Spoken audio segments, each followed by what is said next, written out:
For the Big East Game of the Week. The Pitt Panthers return to Heinz Field with junior slinger Bill Stahl back under center as the Panthers look to reverse their fortunes against Louisville. The Cardinals have won the last 7 in the series, a streak that dates back to 1983. Louisville and Pittsburgh face off next in the Big East Game of the Week.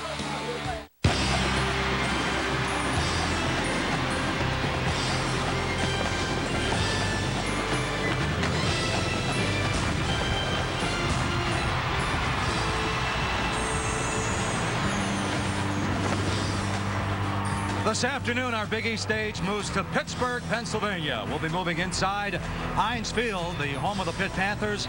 And this afternoon, the Panthers take on the Louisville Cardinals. Now, Pittsburgh, Cincinnati, both chasing West Virginia. West Virginia, of course, with that big game with the Bearcats over in Morgantown tonight. And you look at Louisville at 1-2. If they have any hopes at all for a Big East championship, this is a must-win situation for the Cardinals. Hi, everybody. Along with former Pitt quarterback John Congemi, I'm Mike Gleason. And once again, it's great to have you with us for the Big East Game of the Week. 2 weeks ago, Pittsburgh was stunned.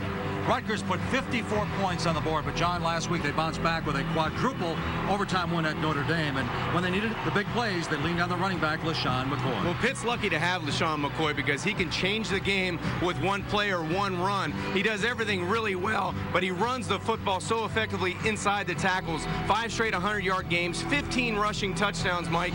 And the best thing about McCoy is he can stop and start and not really lose any yardage. He's an electrifying back, and Pitt's lucky to have him. And if you go by the numbers, this Louisville defense could be a test for this Pitt running game, but even their defensive coordinator, Ron English, I don't think he's convinced yet. Well, the stats may be misleading because Louisville ranks very high in the Big East in rush defense, but the stats don't tell the true story. UConn's Donald Brown, he ran for 190. Syracuse's Curtis Brinkley, he ran for 166. So today, if Louisville's going to win the game, they have to win the battle at the line of scrimmage, and they have to win with their defensive line. Well, Pittsburgh's back home. They're only 2-2 here in Heinz Field. They're 4-0 on the road this year. And coming up at halftime, we'll hear from Dave Wanstead. He's our latest visitor on Congemi's Corner. Quint Kesnick gives us the true dialect of Pittsburgh. And we'll hear from the head coach of West Virginia, Bill Stewart, before his big game under the lights with the Bearcats of Cincinnati.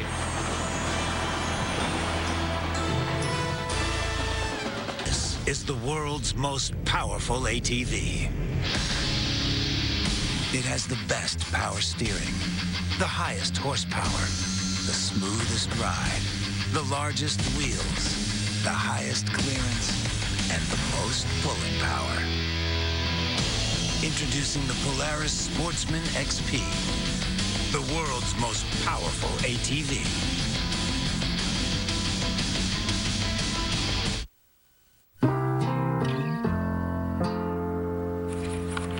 So I just moved into the city. I got a new job. I moved into the smallest apartment ever. I still can't get around on the subway. Well, at least I don't have to worry about my new health plan. It's a no-brainer. It lets me see most of New York Magazine's best doctors. My doctor's even kind of cute. Sorry, gotta go. That's my new boyfriend.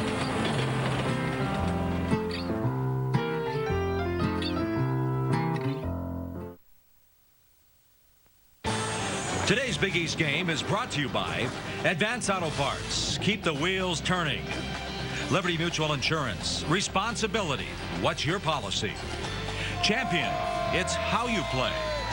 Ranger. See it up close at your local Polaris Ranger dealer. Tradewinds Beach Resort. The official beach resort of the St. Petersburg Bowl. Outback Steakhouse. Crave On. And by Suzuki Automotive. Live large. Drive small.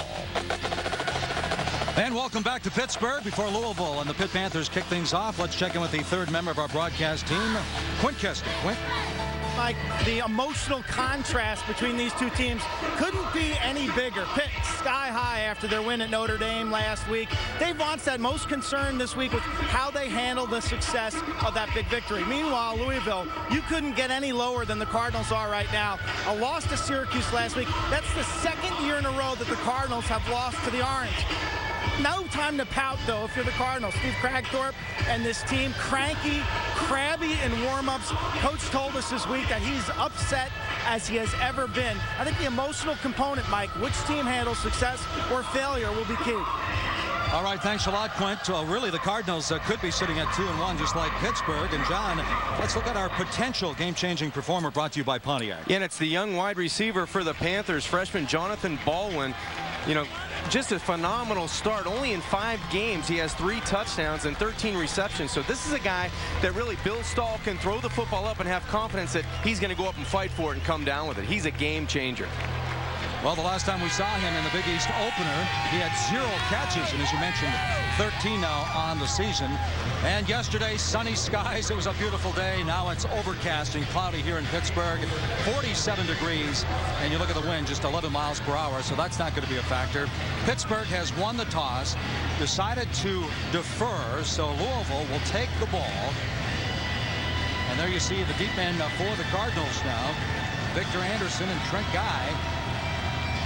Luke Briggs, the sophomore walk-on from Midland, kicks this football game off, and we're underway. This one's taken at the 5-yard line, and it's Trent Guy over the 10. Not much running room, shy of the 15, pushed back, maybe got back to the 14 again. A return of 10 for Trent Guy.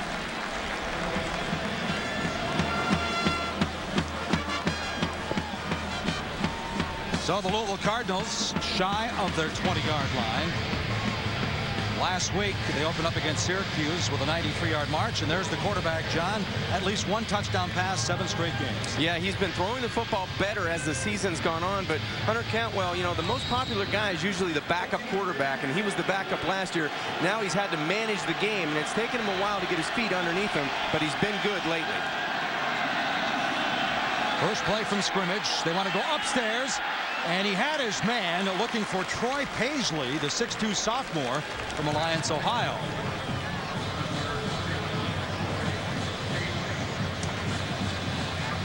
Looked like a really good throw, Mike, from Hunter Cantwell. First play, they're going to go up top. Good protection, 3-step drop. He put it right on the mark to the back shoulder where Paisley could catch it away from the defender. That was a good throw away from Ricky Gary. You got to come up with that if you're going to make plays early and try to get Pitt, just like Rutgers did a couple weeks ago. They tried to go at Pittsburgh, and they thought their secondary was weak. That time, you didn't come up with a big play on first down. Out of the shotgun this time, they keep it on the ground. And that's Victor Anderson, the young redshirt freshman running back out of Louisville. Let's check the starting lineups now, brought to you by Outback Steakhouse. The backs and receivers for the Cardinals. Doug Beaumont, a sophomore from Louisville Male High School, leads in receptions with 37. And up front with the big guys, Eric Wood. He's a 4-year starter, first-team All-Big East, making his 46th consecutive start for the Cards. Cardinals facing a 3rd and 7, first possession of the ball game. Louisville comes in at 5-3, 1-2 in the Big East.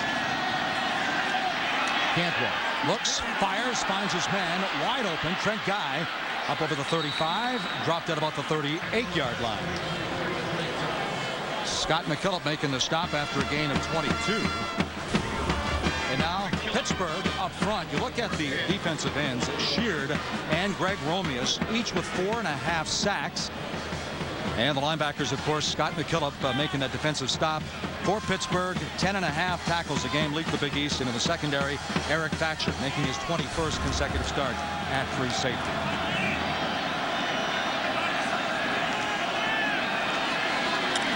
Cantwell. Nice job of tucking it up, getting up over the 40-yard line. Keep in mind the Panthers with 22 sacks. That's second in the Big East to UConn's 23. Yeah, in the open, we talked about the defensive front for Louisville. I think the same holds true for the Panthers. They're going to have to be physical up front. And the team that's toughest today, the team that Dave wants to see for his Panthers, is win the battle at the line of scrimmage. Play tough, play physical, but get to Hunter Cantwell and make him move his feet. They believe that's a key to their success today. This time out of the I formation, they give it to Anderson, tries to tuck it up. He's over the 45, a gain of 5 that time. And coming up from the cornerback spot, Ricky Gary making the stop for Pitt. You know, it's interesting talking to the coaching staff against Syracuse. They opened up on their first possession going 93 yards for a score. And then, of course, Syracuse had a 3-and-out, so they said a lot of the Cardinals might have relaxed a little bit. Well, they took the next 2 quarters off, and I know that upset Steve Kragthorpe last week, and it was a tough week of practice, but he said they played well, they practiced well. They're prepared today to win the football game. First drive of the game for the Cardinals. Cantwell comes up throwing and looking for the 6'8", 224-pounder, Josh Chichester. Overthrows his man. Aaron Berry covering for Pitt on the play. There's a nice job by Aaron Berry walking down the sidelines and then picking up into a true gallop and getting in front and getting his body on the big receiver. Chichester goes 6'8", so you have to be physical and throw him off stride because it takes a while. If he gets off stride, he can't gain his balance on the outside. Well, you saw T.J. Porter going back. Getchy's punt and the fair catch at about the 23-yard line. And that's where the Pitt Panthers will have their first possession, a 32-yard punt by Corey Getchy. And there's Bill Stahl. Had to be tough for him watching from the sidelines last week in South Bend. Yeah, special game, a good victory for the Panthers last week, and Stahl was out with that head injury, more of a neck injury as well, but he comes back this week, had a really nice solid week of practice. Dave Wannstedt and Matt Cavanaugh were pleased with the way he came out, and he's prepared to play today. So the Panthers at 6-2, 2-1 in the Big East Conference. Like Louisville, Stahl's going to come out throwing, looking for the deep ball and looking for Kinder. And he had it and he dropped it about the 45-yard line of the Louisville Cardinals. Woody Terrain on the coverage that time for Louisville. Yeah, both teams, they both have terrific running backs, but they decide on first down to go deep. Good protection by Stahl. He pumps to the right side, decides to go to the wide side, his left, and it went through the arms of Derek Kinder. I'm not sure if he'd have been able to catch this and stay in bounds, but a good job being aggressive by the Panthers on first down. Kinder, one of those big play receivers on the outside, along with Baldwin and Turner. Back in 2006, of course, Kinder had put up some astronomical numbers for these Panthers. Stahl to keep it on the ground. McCoy, not too much running room. He's going down. Met immediately that time by big number 94, Adrian Grady. Let's check the starting lineups now, brought to you by Outback Steakhouse for the Pitt Panthers. You talked about Kinder. Well, off last year, first team All Big East 2 years ago. Leads in receptions with 25 up front. Rob Hauser out for the season. C.J. Davis moved from left guard to center last week against Notre Dame, playing his second game. Telling Quinn Kesnick yesterday that he was a freshman in high school the last time he played center. Did a good job in the second half. Loss of 2 on the last play by McCoy. So the Panthers facing a 3rd and 12. Stahl coming back again. Looking deep. This time Baldwin. And a little bump and run going on that time. Whitney Terrain was 4 picks for the Cardinals, and I think some of these Panther fans want a little pass interference. They did. I just don't think the ball was close enough to even be considered a pass interference. There wasn't that much contact, and if anybody was making contact, it looked like Jonathan Baldwin was fighting through Whitney Terrain to try to get to the football that was underthrown and inside. And I'll bet next year he fights a little bit harder because he's a young rookie and he's still learning how to play that position. Well, it looked like Terrain maybe have thrown him out of his route that he wanted to run, pushed him way outside close to the sidelines and never got back to the football. Dave Breitis, the left-footed punter, gets a low one. Doug Beaumont waving his arm for the fair catch. It hits. It takes a Pittsburgh bounce, and this could be a live football. First big turnover of the game. It should be Pittsburgh football inside the 20-yard line. Mike, I think a Louisville player, it was live the first time when it hit, and Steve Kragthorpe, and I know the sideline was saying get away because that was a fair catch gone wrong, and the Panthers take advantage. Well, Steve Kragthorpe, his Cardinals were -1 as far as turnovers. Panthers coming in at -9. Well, that's a tough call, John. Well, it looked like one of the Louisville defenders that were on the ground, it never hit the first guy, but the way the football bounced looked like it did to Buchanan, so he tried to get on the football for the Cardinals. End result, the Panthers have excellent field position. Winds up being a 62-yard punt by Dave Breitis. And great field position for the Panthers. McCoy once again hits that left side. And leading the parade that time was John Dempsey. Mike, what a crazy play and crazy bounces in football. It looks like it's going to hit the returner right there on the ground, but it never hits the Louisville special teams player. But Buchanan thinks it does, so he tries to hop on the football, and it's advantage Pitt from there. He tried to make a good play, but the ball never hit his teammate. You look at the Louisville Cardinals now, 5 wins, 6 turnovers, 3 losses, 10. That one was a major one to open up this football game. Pittsburgh #1 in the Big East in the red zone. Once again, McCoy finding it tough to find some running room, as he did against Notre Dame in the first half, and he still wound up with 169 yards. Boy, nice play by John Dempsey, the linebacker. But we talked about this in the open. The defensive front for Louisville, they have to play the best game they've played all year, because against good backs, they've given up big chunks of yardage. Today against McCoy, he's not going forward, he's going backwards. 3 carries for -6 yards. So they've done a nice job in the first set of downs defensively. Louisville controlling the line of scrimmage. Son number 38 there, John Dempsey, playing junior college out in California at the College of Sequoias just last year. 3rd and 13. Stahl over the middle, has his man, and it's caught at about the 12-yard line. That's Derek Kinder with his first catch of the afternoon. Gain of 11 that time, so it's going to bring up a 4th down. 4th and about 4 for the Pitt Panthers. Excellent job by the Cardinals defensively of holding Pitt to a field goal opportunity. Just a great job of coming back after a muffed would-be fair catch, and they give the Panthers great field position, but now they have one of the most consistent kickers in the nation in Connor Lee. I'll say so. 5 for 5 in South Bend, including the game winner in the 4th overtime. This will be a 30-yard kick. Boy, he's Mr. Automatic, isn't he? Just so smooth. He's now 17 of 19 on the season.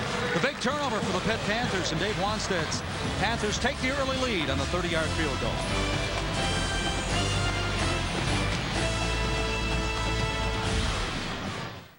Just let go. Just let go. Just let go for the fun. Just let go for the adventure. For the lazy and the crazy times where the ocean meets the sun. In this sandy white oasis, no matter what your pace is, you can get away, while away, hide away, break away, dance the night away. Just let go. Win a trip to the St. Petersburg Bowl in Florida. Visit justletgo.com/bowl. Just let go. You know you're a true Outback fan when you think the preseason is marinating our teriyaki sirloin before it's brushed with a sweet teriyaki glaze. One of our new fan favorites for a limited time. Crave on. This is Kirk Herbstreit. You know you're a true Outback fan when you think cutting up the middle means slicing into our Outback special sirloin. Big, bold flavor seared in. The kicker, just $9.99. Crave on. Any wallet can hold your money, but only one can actually manage it. Help you save it. Remind you when you're getting low on it. Even easily move it from one place to another. Best of all, this is one wallet you'll never lose. Introducing the Virtual Wallet from PNC, a high-definition online view of your money. PNC, leading the way.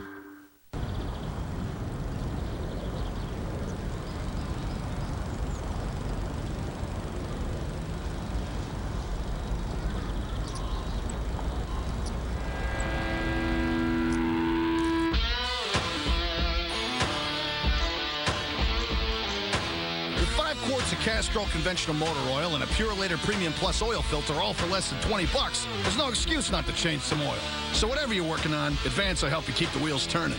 Thanks to the industry's first electric power steering system, the Grizzly 700 stands alone as the world's #1 big bore ATV. A hard act to follow until now.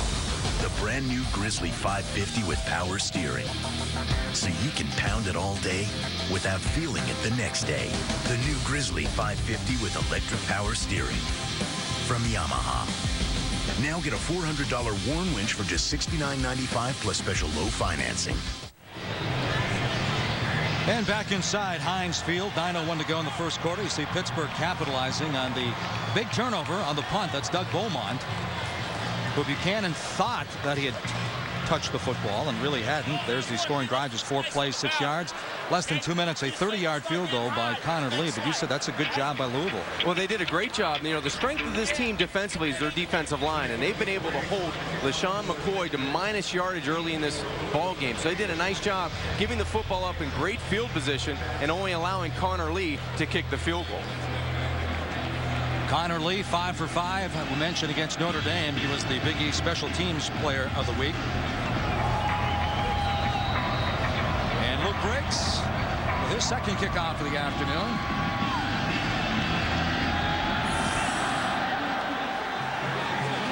Trent Guy, his second return inside the 5-yard line. Tries to reverse again. Stopped at about the 15-yard line. So good coverage for the Pitt Panthers. A return of 10. And the last time Pittsburgh beat Louisville, we have to go way back to 1983.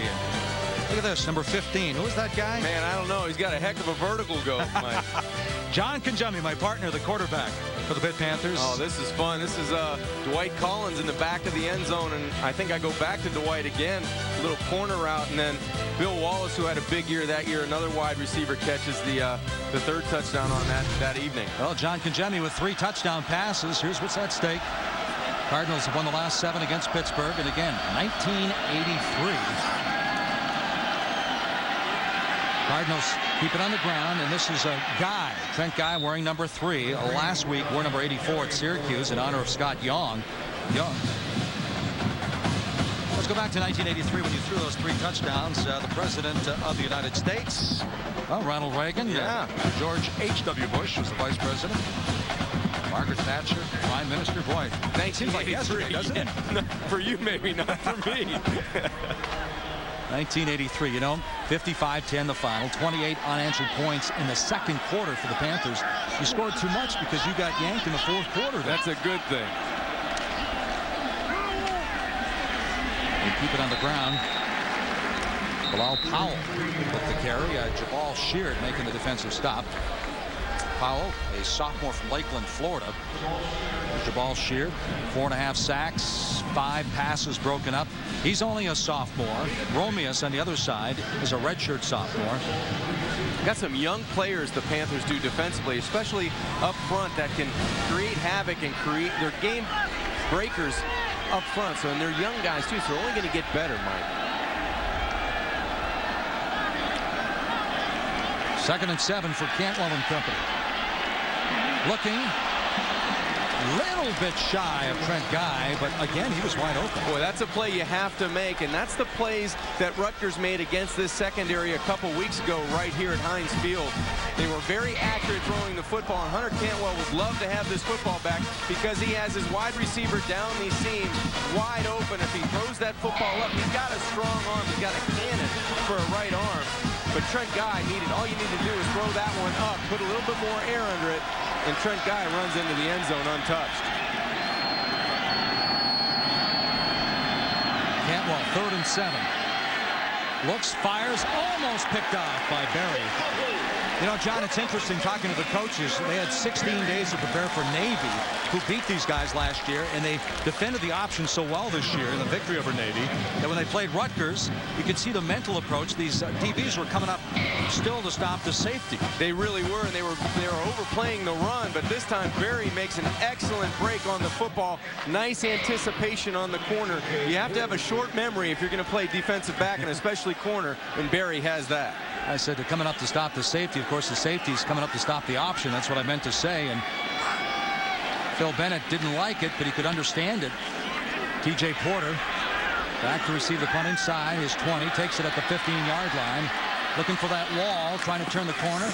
Run out at about the 24. A 53-yard punt, a return of 9.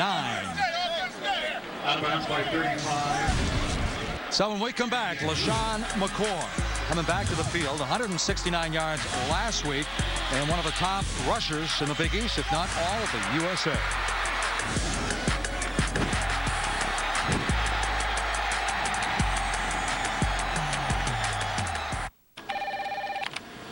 Going to the game this weekend, Jim? Well, Jerry, for more on that, let's throw it over to the Hampton Hotel where my wife Tracy is checked in. Trace, what's the mood over there? You know, we're Gym Electric. Comfy beds, complimentary hot breakfast, and friendly service. Trace, what's that noise I hear? Wow, I wish you listened this well at home, Jim. She's kidding. I'm not. It's college football, honey. Well, there you have it, folks. And Trace, I'll see you in a few hours. Back to you, Jerry. Thank you. All right. This is the ruggedly re-engineered Ranger XP. The smoothest ride ever. A new level of comfort and convenience. It can get up and go where others can't follow. It just goes to show the more things change, one thing remains the same. The new Ranger. Hardest working, smoothest riding. Again, hurry into your local dealer to see the new 2009 Ranger lineup. The Big East plays, the Big East moments. Get expert opinion and analysis from host Chris Cotter and former Big East elite quarterbacks Don McPherson and Ray Lucas on Big East Nissan postgame show. Today after the game, only on SNY. Geico Sports Night, covering all things Giants. Hear from defensive end Justin Tuck in studio every Tuesday. And Wednesdays, one-on-one with Antonio Pierce on Geico Sports Night every night at 10 and 1 a.m. on SNY. It's time for another season of exciting Rutgers basketball action. Your Scarlet Knights are warmed up and ready to rock the rack. Men's head coach Fred Hill and women's head coach C. Vivian Stringer invite you to experience Rutgers hoops this season. Come on out to the rack and be a part of the action. Season tickets are on sale now. Get yours today so you don't miss an exciting season of hoops action. Call 1-866-445-GO-RU or log on to scarletknights.com. Back inside Heinz Field, 7:36 to go in the opening quarter. Pittsburgh, the leading 3-0 for the Louisville Cardinals. Here's a look at that Pittsburgh defense. I should clarify, John. Today's 1st and 10 line is brought to you by Overstock.com. Talking about that Pittsburgh defense against Navy and Rutgers. That wasn't the coaching staff at Pittsburgh talking about that. That was my own analogy. As they keep it on the ground from razzle-dazzle. That's Andre Wright. He's at the 45. Right. Penalty flag down. He takes it in for the end zone, but will it be a touchdown? That's a 76-yard scamper with the razzle-dazzle. The penalty flag's way back at the 45-yard line of Pittsburgh. They're calling a holding. Offense. Number 1, 10-yard penalty. First down. Dave Wanstadt's going berserk on the sidelines. He obviously doesn't like to call the holding on McGee. One of the wide receivers, a great design play to the outside. You can see the fake to the main weapon up the middle, and Stevens howling, and then the end around to the Pitt sideline. They get the hold right here. That's the hold on number 1, McGee. I don't think it was a hold, and I kind of agree with the Panthers. Let's see if we can see it again. Collins is out there as well. You see the arm right there. You see the jersey. If anybody, it might have been Collins other than McGee that gets the hold, but in any result, it comes back, and Wanstadt not happy with the call. Well, Pittsburgh, the least penalized team in the Big East Conference. You see the numbers there. Just 4 penalties a game, about 30 yards. But that will nullify a 76-yard run by Andre Wright, a redshirt freshman.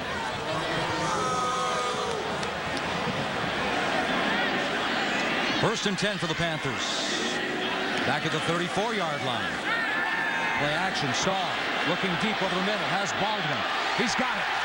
He's down to the 30-yard line of the Cardinals. Wooden terrain. Defending for Louisville. Well, 2 big plays for the Panthers. This one goes for 36. There's a reason why he's a game changer.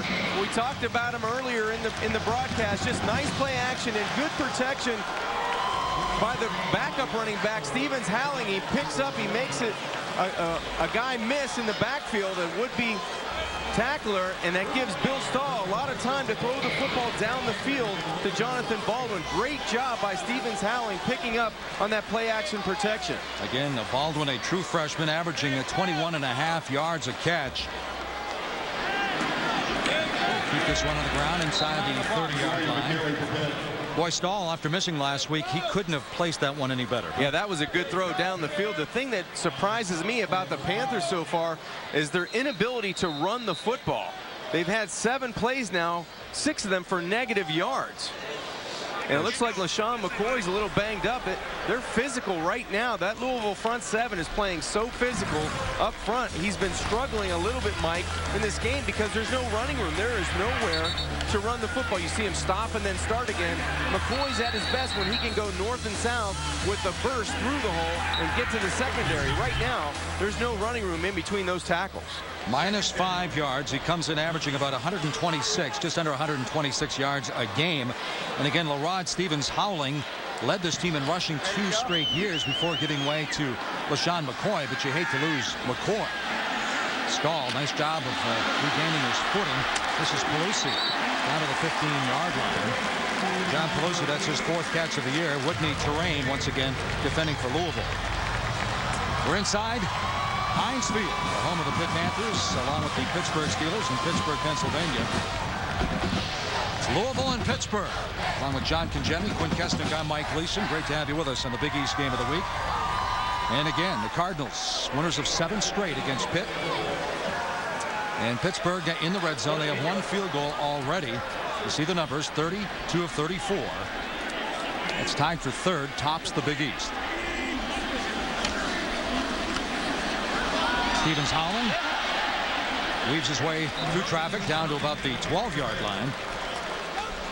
Stevens-Howling coming in with 63 rushes on the year compared to McCoy's 193. Yeah, and in talking yesterday with offensive coordinator Matt Cavanaugh, they're lucky to have LaRod back today at 100%. Last week, he was a little questionable at Notre Dame. The week before against Rutgers, he was injured. So good for the Panthers now that McCoy's on the sidelines. Not sure of his status, but Stevens-Howling's is 100%. He'll probably get the bulk of the carries until McCoy can get back in. Stevens-Howling out of Johnstown, Pennsylvania. There he is again. Inside the 10, down to about the 7, maybe the 6-yard line. Well, I'll tell you, he runs hard, though, doesn't he? He really does, and he gets in that wildcat formation that Arkansas used so well last year with McFadden. Takes the direct snap and just waits for that blocking out in front to materialize, and then he bounces through. Not a big guy, but a powerful runner. He's only 5'7", 180 pounds, but he packs a punch when he runs in between the tackles. Good job of running that time and good vision by Stevens-Howling. That's a great point when you bring up his weight. You see him on television. It seems like he's a little bit heavier than 180. Panthers 0 for 2 on 3rd downs. There's a touchdown for the Panthers. No penalty flags that time. And again, it's Andre Wright. Yeah, it's not 76 yards, but it is a score. But he'll take the touchdown. Good job and a great play call by Matt Cavanaugh. They go back to that wildcat formation. And Stevens-Howling gives it on the edge to number 10, Andre Wright.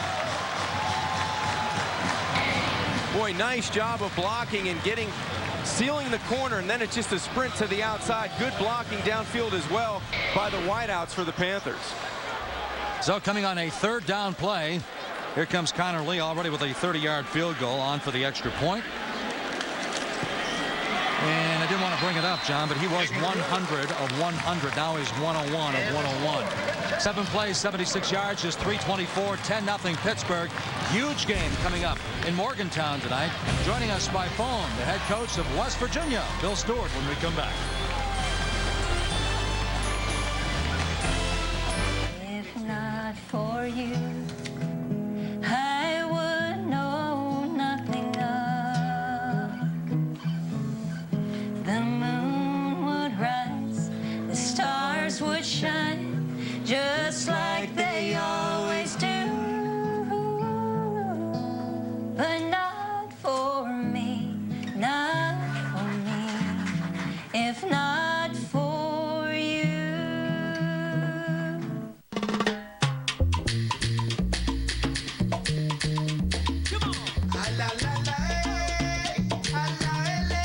Now you may customize your Puerto Rico vacation.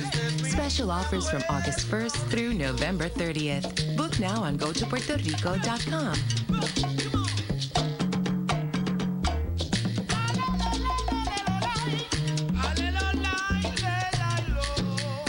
Puerto Rico. Explore beyond the shore. Hello, friend. I'm Pat Boone. I'm here to tell you about the popular government-insured reverse mortgage program that's sweeping the nation. If you're a homeowner, 62 or over, A reverse mortgage may be the answer you've been looking for. This unique program is a safe, easy way to turn the equity in your home into tax-free cash. Why don't you call my friends at Financial Heritage today for your free information kit with the top 10 things to know about a reverse mortgage.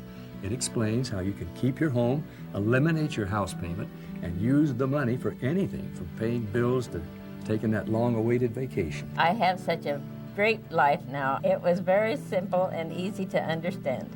Thousands of customers have chosen award-winning Financial Heritage to help them reach financial security.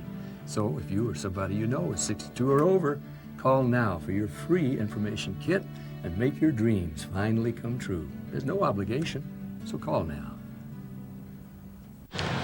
Welcome back to Pittsburgh. Panthers up 10-0 now over Louisville. 4:12 to go in the first quarter. And the Panthers with a field goal and now a touchdown after going 76 yards in 7 plays. Yeah, the big play in the scoring drive, Jonathan Baldwin comes up with that big pass, the post pattern from Bill Stahl, who's back from that injury. So the Panthers look good throwing the football, and they jump into that wildcat formation down inside the scoring zone in the red zone. Griggs with the kick. Again, it's Trent Guy, this time at the 6-yard line. Well, the first two got up about the 15-yard line, penalty flag down as he gets dropped at the 22, a return of 16 that time by Trent Guy. During the return, block in the back. On the return team, number 88, 10-yard penalty, first down. Referee Jeff McConaughey. Now let's take a look at the Big East standings brought to you by Tradewinds Beach Resort. Of course, West Virginia picked to win the Big East again, sitting on top at 3-0. Cincinnati 2-1, Pittsburgh 2-1. Of course, the Bearcats in Morgantown waiting for the big game under the lights in Morgantown. And joining us now, the head coach, Bill Stewart. Coach, how are you? Good, Michael. How you doing, buddy? Just what are you doing today? Passing time? It must be nice just kicking back, watching some college football, or are the butterflies huge right now? No, it's not nice at all. I wish we were playing right now, to be honest with you.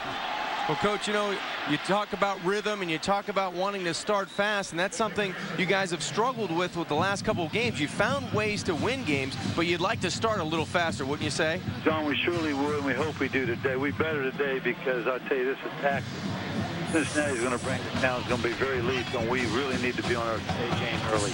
And I know Pat White, you're going to go with the white out. The fans are all excited about it. In the last couple of games, he's rushed a little bit more. Do you see him carrying the load a little bit tonight against at home? Well, we're probably going to do that. You know, we've kind of tried to take spread the Wells so he didn't get banged up and beat up as it happened in the past. But we're in a stretch run now, John and Mike, so it may be time to let old number 5 go a little more than he has. Pat White with a couple of touchdowns, only needing 238 yards rushing now to pass Brad Smith to become the all-time leading rushing quarterback in NCAA history. Right now the Cardinals facing a 1st and 10 after the completed ball. This is Hunter Cantwell. This is Trent Guy, just shy of the 30-yard line. Talk about your defense, Coach, how they've really stepped up. My golly, Mike, they've just been so great. We have we only have 2 seniors on that defense, but they're tremendous leaders in Morty Ivy and Ellis Langster. But the rest of the guys have really come to play. They've gotten better each and every game since the Colorado game, and I knew that night in Boulder, Colorado, that we had the makings of something very special. Coach, it really looks like the team's coming together because in all facets they've been playing really well, and they're flying around, especially on defense. It looks like, you know, they're looking at the offense for momentum, but they're starting to create some of their own.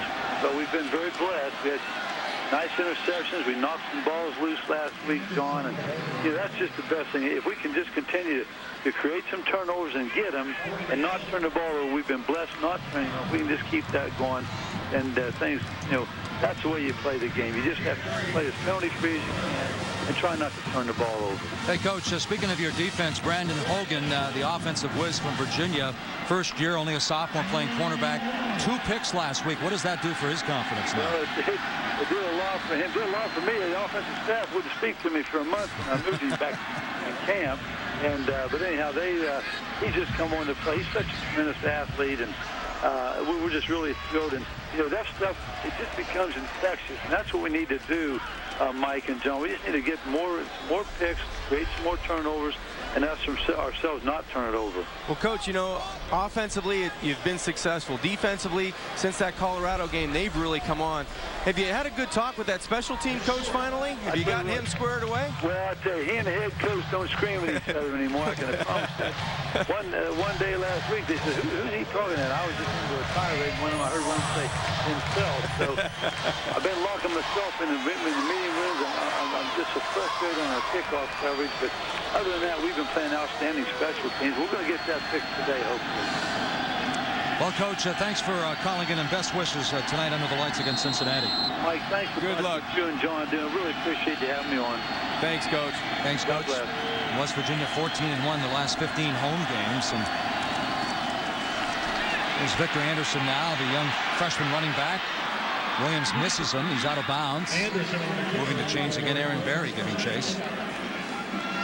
So Cincinnati and West Virginia coming up tonight from Morgantown. There's the tail of the tape. Both at 6-2. Big game as far as the conference is concerned. And hey, West Virginia, they've owned the Bearcats, though. They really have. And it'll be interesting tonight to see how Cincinnati attacks West Virginia's defense. If they want to spread them out as they normally do and try to throw it, maybe go a little bit more up-tempo. Brian Kelly likes to do that to get in rhythm. And how the quarterback play is for Cincinnati. Cantwell, he's going down. That's the 23rd sack this year. Big number 95, Nick Williams. Greg Romeus was there. And a lot of pressure. Hunter Cantwell couldn't get the ball off. Well, pressure's the name of the game when you're talking about the Panthers, and the offensive line for Louisville and Steve Kragthorpe, they couldn't get body on body, but the pressure's going to come from this side, and that really forces a guy that doesn't move well within the pocket in Hunter Cantwell to slide to his left, but there were one too many guys wearing blue jerseys.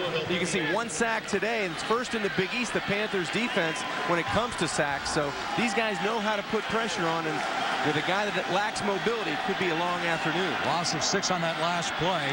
Cantwell coming to the near side, and this one's almost picked off. Aaron Berry almost had a pick 6, and I think he might have started running before he had control of the football.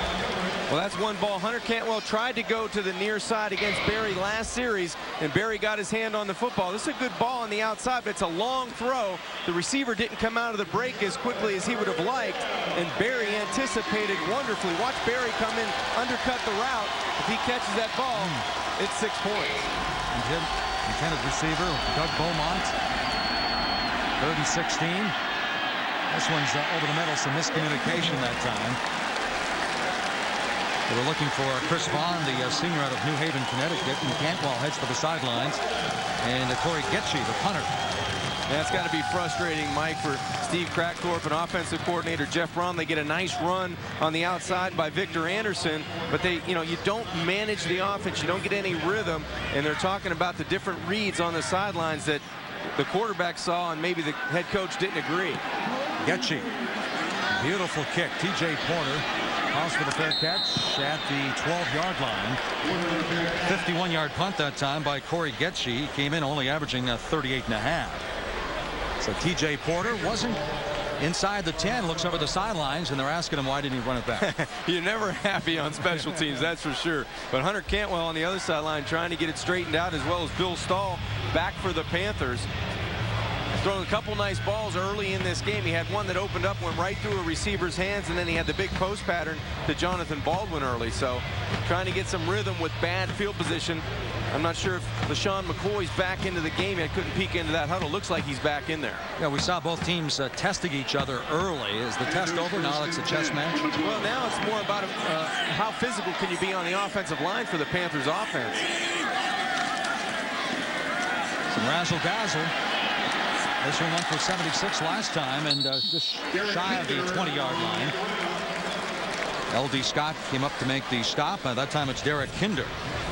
Kinder with 120 career receptions coming into the game, John. Yeah, 25 coming into this game for the season and 1 touchdown. You have to agree, too, though, with the way Matt Cavanaugh is calling the offensive running game now. He went to the Wildcat. He's doing a little bit more end around to get to the outside because the Panthers aren't running it in between the tackles.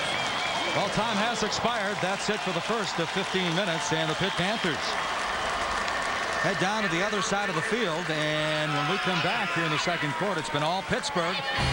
Panthers looking to get to 7-2, 3-1 in the Big East, and they lead the Louisville Cardinals 10-0. Second quarter from Heinz Field coming up after this.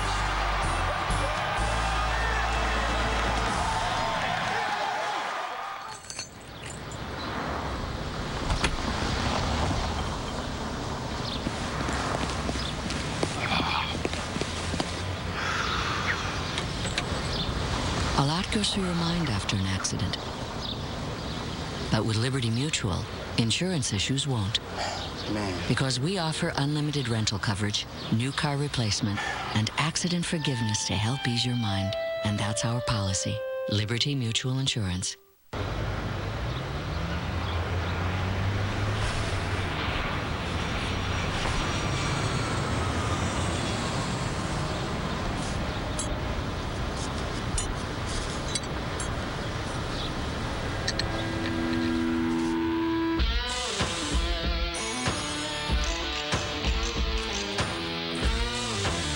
Whatever you're working on, Advance will help you keep the wheels turning. This is the world's most powerful ATV. It has the best power steering, the highest horsepower, the smoothest ride, the largest wheels, the highest clearance, and the most pulling power. Introducing the Polaris Sportsman XP. The world's most powerful ATV.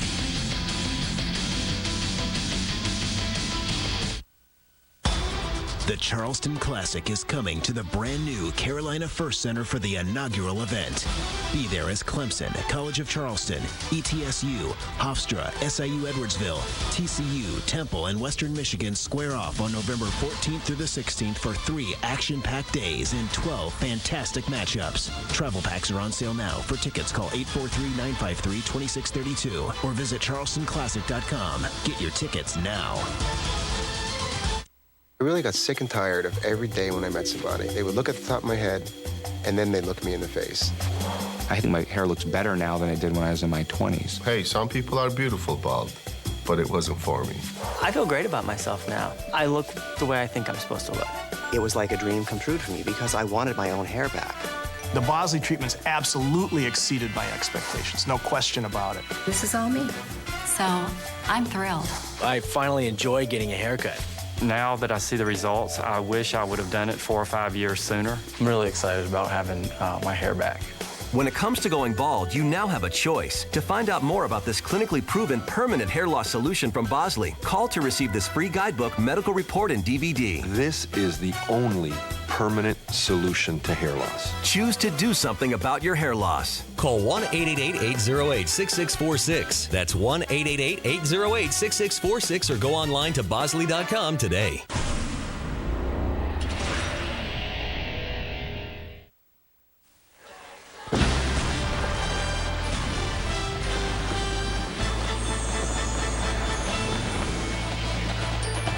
Beautiful scenics in Pittsburgh, obviously taken yesterday. Boy, it was a beautiful day yesterday. Temperatures in the 70s.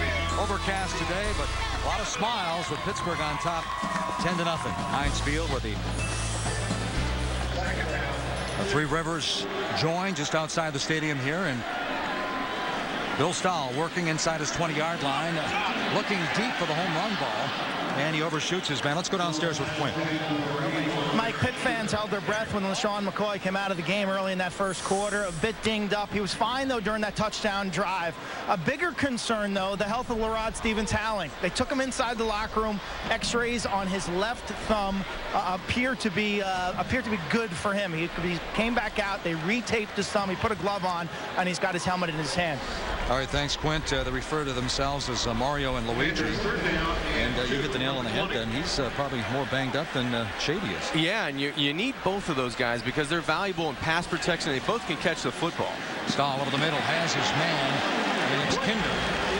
Kinder to the 25-yard line.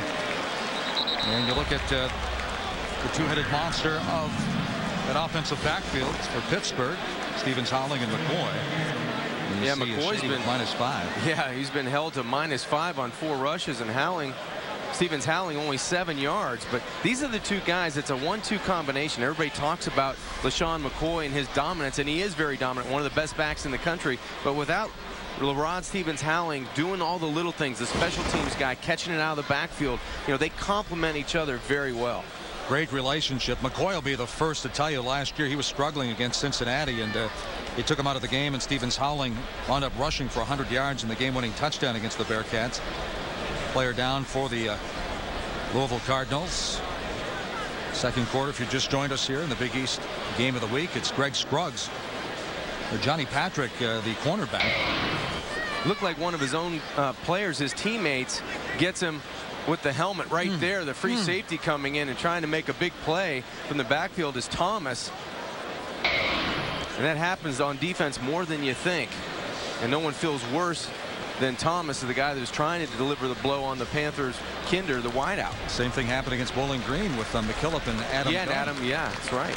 Adam Gunn, the linebacker for Pittsburgh. Injured. At first they thought seriously in that Bowling Green game, and McKillop actually felt responsible, so that's a good point to bring up about Latarius Thomas. They get first one over there to make sure he's okay. Yeah. Johnny Patrick, a sophomore cornerback from Florida. The head's lowered, and Thomas is going to try to dislodge the football, and he misses high and he hits his own player. So that it's one of those things that are scary, and you talked about what happened to Pittsburgh earlier defensively, so you're good to see that Patrick's walking off under his own power. And defensive coordinator Ron English, he's happy about that too, because last week they didn't really punish anybody. I mean, they didn't attack. They were very lackluster. They had no juice on defense, and now they're playing very well up front, and it's carrying over to the secondary and the safeties that he coaches. And he said they didn't even practice that well. Yeah, last week, yeah. It showed. 1st and 10 for the Panthers after the catch by Kinder. There's McCoy looking for some running room, and Ron English's defensive front doing a pretty good job this afternoon. Well, you have to give a great credit to the defensive front seven for Louisville, and you have to give terrific credit to Ron English, because he's the guy that starts the fire during the week. He's the guy that makes the plan, and these guys execute his plan nicely so far in this first half, because there is no running room in between the tackles for the Panthers. There's nowhere to run the football, and I'm not sure if the offensive line is coming off the ball, but I do know the guys in white, they're coming off the ball and winning that battle at the line of scrimmage. English, of course, with Michigan the last 2 years as defensive coordinator. Stahl. This one picked up by O'Derek Turner, and it's going to be a completed ball. I'm not sure if it touched the ground, but obviously it didn't. John Dempsey, the junior linebacker. That's his first catch. Well, I think the Panthers are afraid it may have touched the ground, so they want to get up on the line of scrimmage and run a play here. Gain of 13 that time for O'Derek Turner. They're going to take another look at it, though. The review. So Jeff McConaughey calls upstairs, and the Big East crew in the booth will take another look at this, John. Does it touch the ground or not? Well, at first glance, it looks like it touches the ground, and I think it, if it would stay there a little longer, you could have planted a tree there. I think this ball hits the ground, it scrapes down a little bit, and then when Turner picks it up, so I think this is going to come back. This might be the best look of all. Let's take a look. I don't know. I think the ball, the point of the ball may have tipped the ground and then laid there for just an instant. Boy, just like last week in the Big East game of the week, you called it right, but I said it was too close for me to call, but they did a nice job in the booth. Well, I think I've charted myself on these situations this year, Mike. I may be 1 for 3 in getting them right. So, you didn't have to bring that up. Well, you got to be truthful. People that are watching, watching us every week at noon, you got to be truthful. And I think they're going to bring this back. It looked like the ball was on the ground. So Derek Turner thought he had his first catch of 13 yards. Turner still looking for his first touchdown this year, of course, the son of Odessa Turner. He had 8 touchdowns in 06. The receiver never had possession of the ball before the ball hit the ground. The pass is incomplete. 3rd down. Well, if you were 1 for 3, please now you're reset 2 for 4. the game clock to 13:53. 13:53 on the game clock. Well, I'm getting better. I'm closing in. I know I don't make Dave Wannstedt happy with that prediction, but I think that ball was laying on the grass a little bit too long, and it comes back. And now the Louisville defense in a good situation, 3rd and 10, with a chance to get the ball back for their offense. Well, the Panthers, number 3 in the Big East, at 42% on 3rd down. They're 50% so far this afternoon, 2 for 4. As we take a look at L.T. Walker and Antoine Kennedy. And Mike, if you're Louisville, you're thinking turnover because the offense hasn't been able to move the ball effectively. You got to shorten the field for it. Louisville -1 in the turnover department over the middle, and this one's going to be incomplete. Looking for T.J. Porter that time, just shy of the 40-yard line. T.J. Porter comes in with 15 catches. Well, he may be one of the more explosive players on this football team. Now, he's a guy that can pick him up, put him down. You like to hit him going across the middle because he can come out the other side. But on that play, good defense by Sergio Spencer and Ron English. That defense is playing well. They played well on a short field. Now they're going to get the ball back with pretty good field position for their offense. Dave Brightus, Doug Beaumont, the deep man. It's a high spiral. And it's a fumble. Not much of a cushion there, John, to catch that football. Well, he was bumped. The returner was bumped on that play. And it's interesting that there's no penalty. There was no penalty. So Doug Beaumont, he's number 2 in the Big East in punt returns at about 11 yards of return, just shy of. He had no room. And they're going to give the ball to the Louisville Cardinals regardless. Mike, I'm not sure if it was one of his own players or somebody was blocked into Beaumont, but he was definitely touched on the left shoulder, and I think that really took his eyes off the ball and his concentration, moved him off the football. Well, the cushion, you have to have a cushion, and I didn't see a cushion there. I mean, it was good coverage, but a little bit too tight. But again, no penalty flag. Let's take another look at it. Watch the 27 on this jersey. It's his own player, but he's blocking for him. So it wasn't the Pitt special teams guy. It looked like it was his own player that bumps into him on the right side. Looked like Daniel Covington. Baldwin. He's the power runner up to the 45-yard line.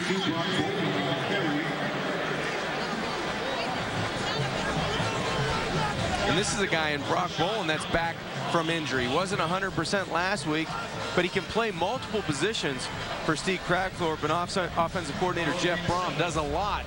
You know, catches the football, blocks really well, can run the football. So it's good to see Brock Bolin back at 100%. Last week against Syracuse was nicked early and didn't play the majority of that game.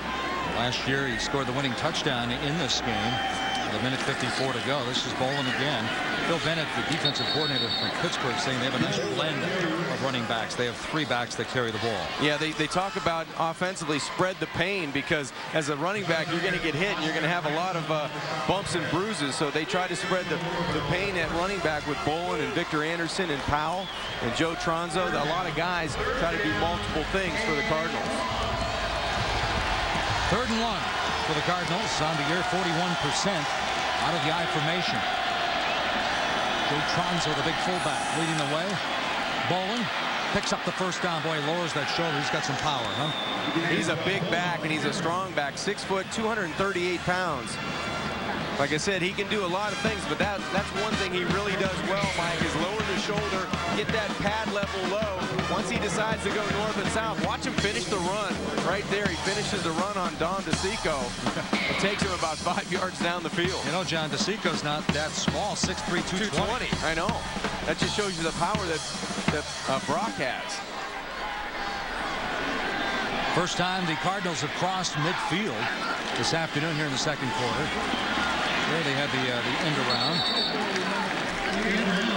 Certainly spreading it around. Trent Guy carrying it that time, and it's not just the 3 ball carriers we're talking about. No, there's 6 different ball carriers today for the Cardinals, and they've done a nice job of spreading the wealth. And Steve Kragthorpe, their head coach on the sidelines, getting a little bit more pleased at what he's seeing, and Jeff Brom doing a nice job of mixing in personnel with ball carriers.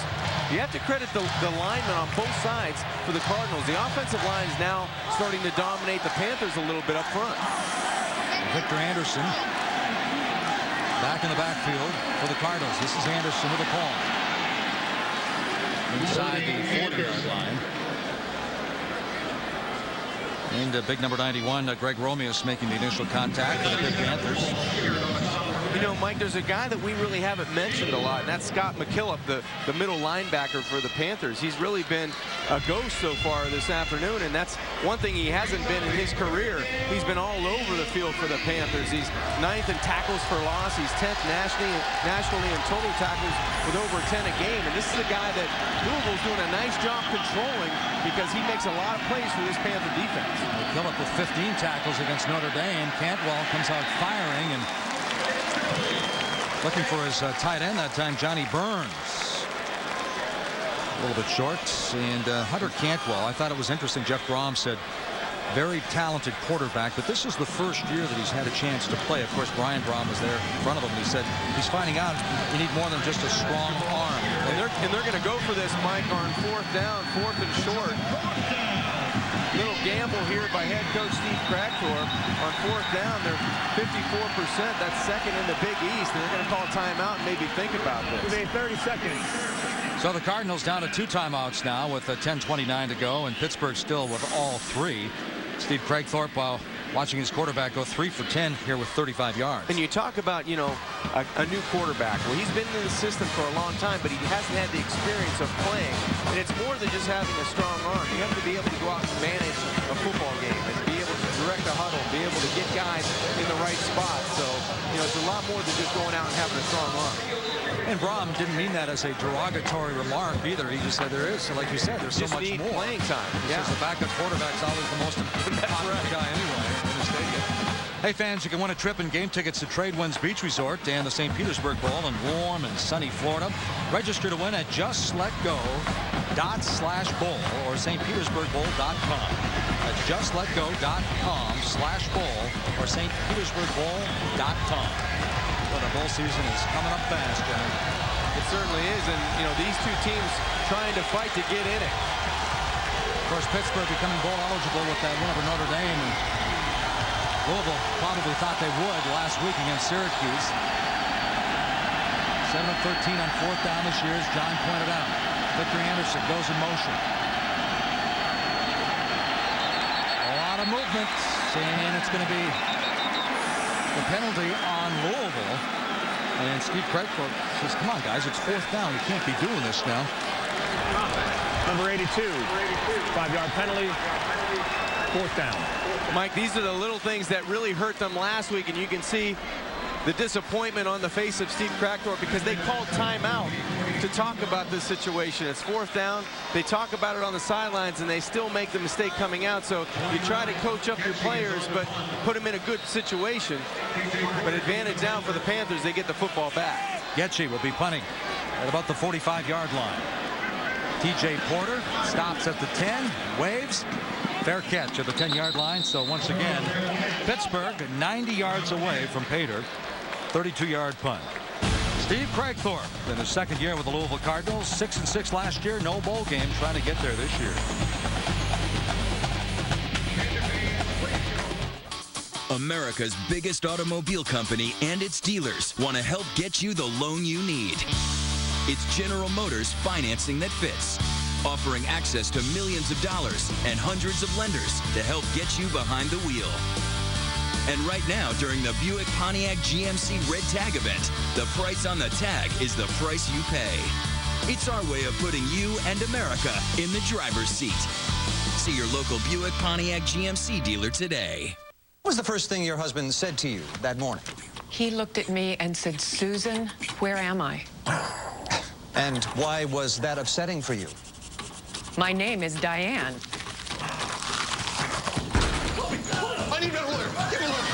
I didn't kill anybody. I'm not a killer.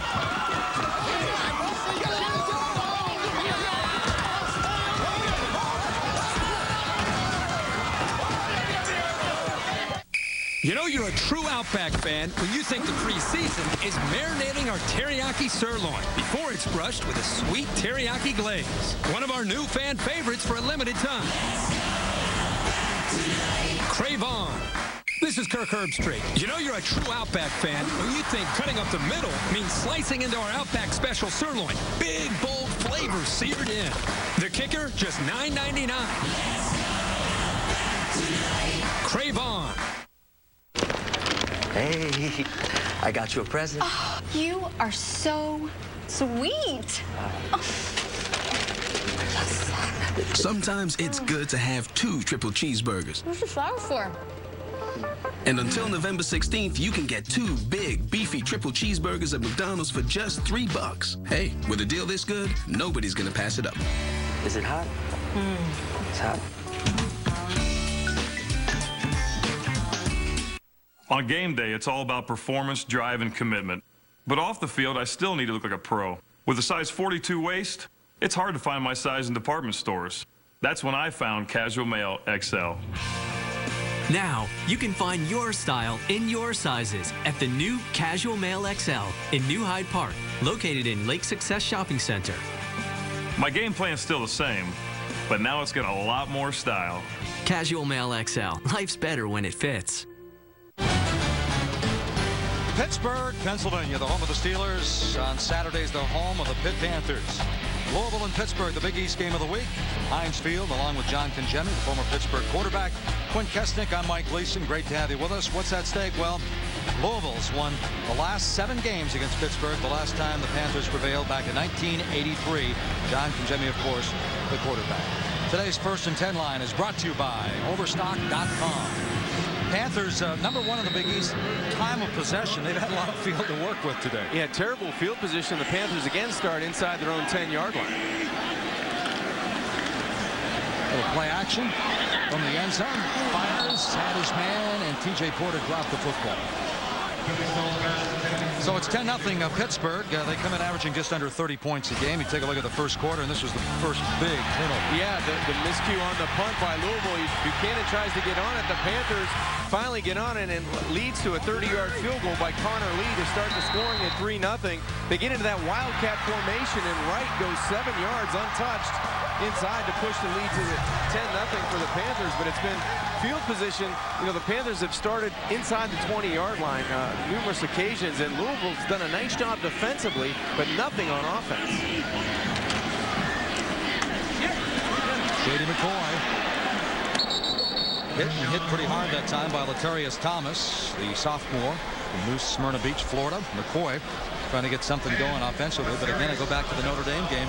Things were tough early on, and he wound up with 169 yards, but running has been tough so far for the Pittsburgh running attack and Dave Wanstead. Well, for Dave Wanstead in this running attack, they've had problems getting people out of the way in white jerseys. They've had 8 carries combined, McCoy and Howling, for 8 yards, and they're winning this football game 10-0. So, you know, you have to do something a little bit more offensively.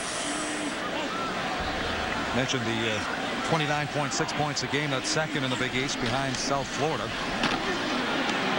Some popping going on out there, huh? And it's those guys in white jerseys. Louisville Cardinals defensive front, especially that defensive line.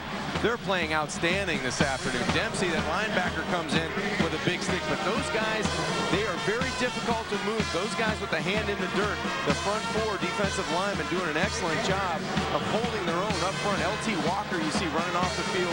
But guys like Grady and Heyman and L.D. Scott playing terrific football for Louisville this afternoon. Mentioned long field Pittsburgh is playing with. Now Louisville, another chance for good field position as Doug Beaumont stands at the midfield stripe. Brightus with the punt just over his 5-yard line. This is Beaumont. He fumbled it again. He lost it. We mentioned the fact 11-mile-per-hour wind, so it's not that windy, but Beaumont's really been struggling. But again, they come up with a football. Pittsburgh says, no, it's our football, but I think the Panthers have it. They changed the call. Panthers. A 29-yard punt, but another turnover by Steve Craigthorpe's Cardinals. It looked like Andrew Taglianetti on the football, the freshman free safety, playing on special teams, getting congratulated on the Panthers sideline, but just incredible the difficulty that Beaumont's having on special teams fielding these punts. And John, that's the 3rd fumble of the afternoon. Steve Craigthorpe, 2-1 against ranked opposition. Pittsburgh comes in ranked in the AP poll this week at number 25. Stahl comes right out firing, almost picked off. Looking for Nate Byham, the tight end. See Trent Guy, number 3. Earlier in the broadcast, I mentioned he wore number 84 up at Syracuse in honor of Scott Long. Long was averaging 18 yards a catch, went out with And Coach Gragthorpe wants to just give a little bit of confidence to his returners. He talked to Guy, and then he brought over Beaumont to say, hey, guys, you can't put us in this situation. The defense can only hold up and play at this level for so long. There's too many snaps. I mentioned Beaumont, number 2 in the Big East behind Jasper Howard, and punt returns, but had a tough time tracking him down. Shady McCoy almost breaks out to the outside. Good job by Adrian Grady, the senior from Georgia. Flag on the play at about the 49-yard line. Loss of 2.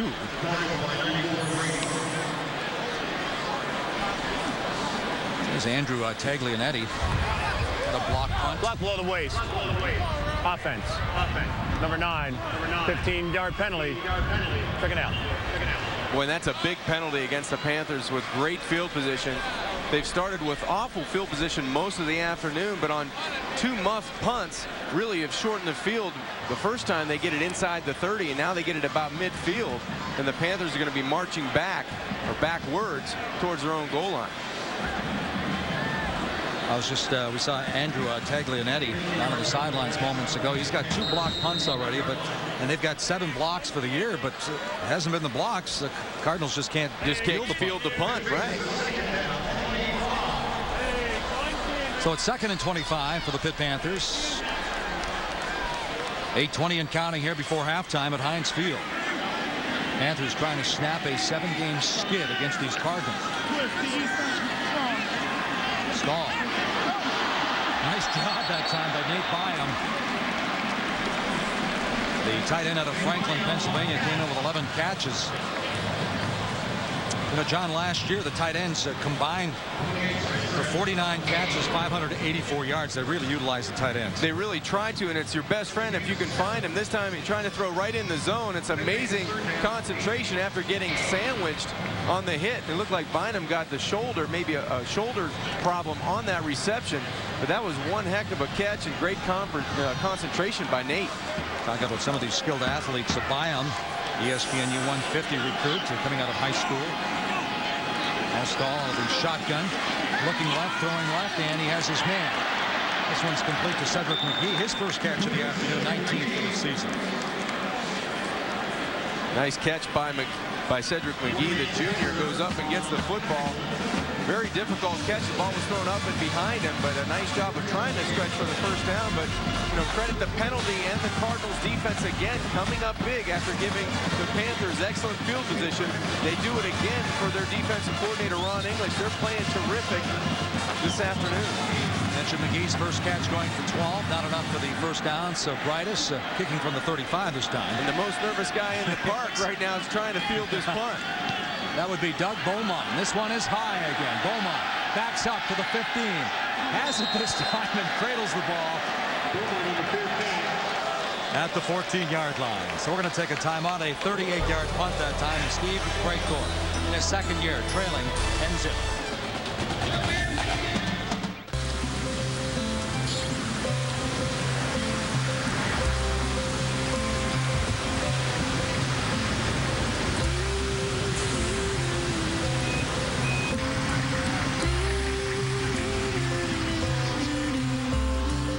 Every day, millions of people choose to do the right thing. There's an insurance company that does that too. Responsibility. What's your policy? Liberty Mutual Insurance.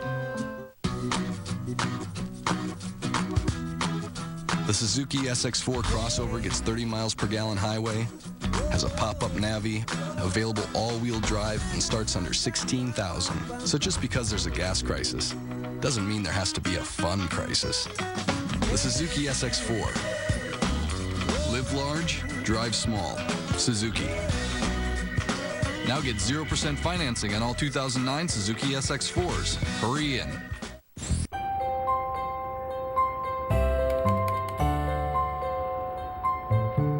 What if the best internet for your home or business was available in thousands of places?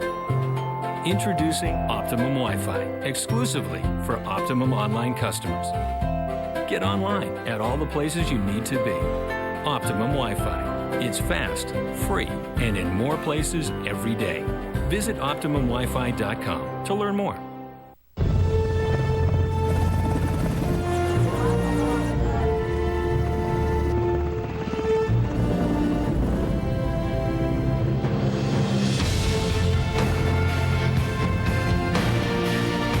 If you want to do great things in your world,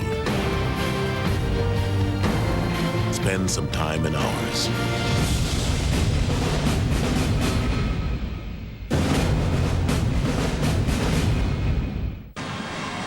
.37 to go before halftime. Mark Nelson there with the blonde, wavy hair. He's going to have some gray hair now. He's a special teams coach for Louisville. Yeah, he's been shaking his head a lot. I know Mark from coaching in Canada. He was one of the coaches up there. And, you know, it's a stressful situation when you can't field a punt. And they have to get that straightened out. Keep it on the ground to Anderson. Talked about the field position. The third-string quarterback now. You look at their depth chart. It went Hunter Cantwell, Tyler Wolf, and Matt Sims. Of course, Matt's dad, Phil Sims, is here to do an NFL game tomorrow, and Matt Sims getting some playing time in the first half. Yeah, great opportunity for Matt to get in, and with his dad here watching. So, you know, Steve Krechthorpe pulls the trigger in this first half and makes a change at quarterback. Cantwell 3 of 10 for 35 yards before he made his exit here in the first half.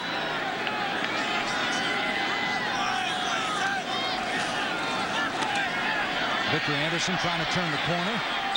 You know, talking to the defensive staff for Pittsburgh, they said this young Anderson kid has no fear whatsoever. He's not afraid of anything. And you have to have that. You know, you have to have that as a running back. And the thing that really bothered Phil Bennett was his lack of fear going down the field in between the tackles, because he's not afraid of contact, is Victor Anderson, and he's a guy that, you know, you have to tackle with 1, 2, 3 players. Well, not one guy is going to be able to take him down, so you have to really swarm to the football, and that's what Phil was preaching this week. Anderson, 176 yards against Kansas State. Third down again with 3 of 7.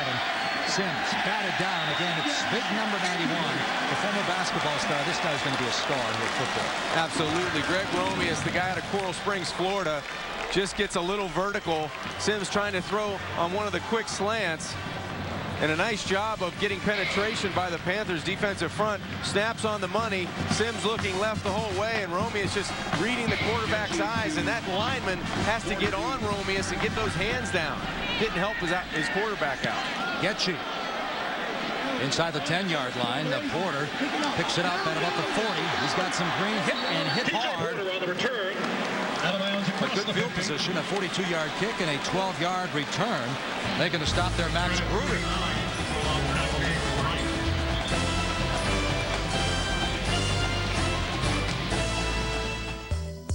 Any wallet can hold your money, but only one can actually manage it.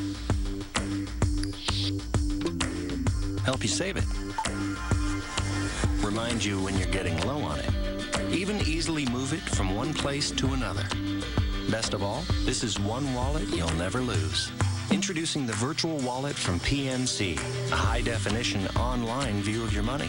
PNC, leading the way. America's biggest automobile company and its dealers want to help get you the loan you need. It's General Motors financing that fits, offering access to millions of dollars and hundreds of lenders to help get you behind the wheel. And right now, during the Buick Pontiac GMC Red Tag event, the price on the tag is the price you pay. It's our way of putting you and America in the driver's seat. See your local Buick Pontiac GMC dealer today. Other car insurance companies base their rates on credit scores. We don't. Just drive well, my friends. Just drive well. Cure Auto Insurance.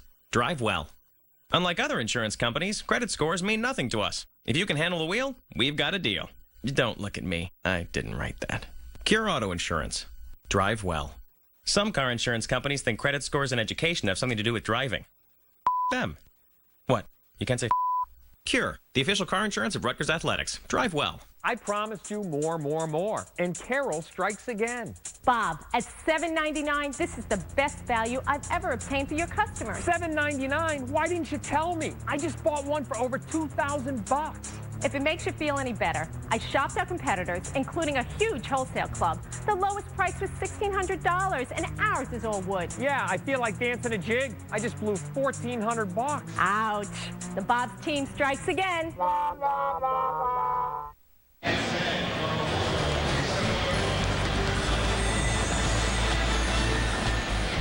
Welcome back to Heinz Field. They got the grills going. Panthers with the lead, 10-0, 5:28 to go. And this 1st and 10 line brought to you by Overstock.com. And I beg your pardon, that was James Bryant that drilled T.J. Porter. I said it was Max Gruder. James Bryant, the Miami transfer, the senior. And T.J. Porter getting tended to down on the sidelines. He really took a stick. Here's Stahl, finds his man. It'll be 40.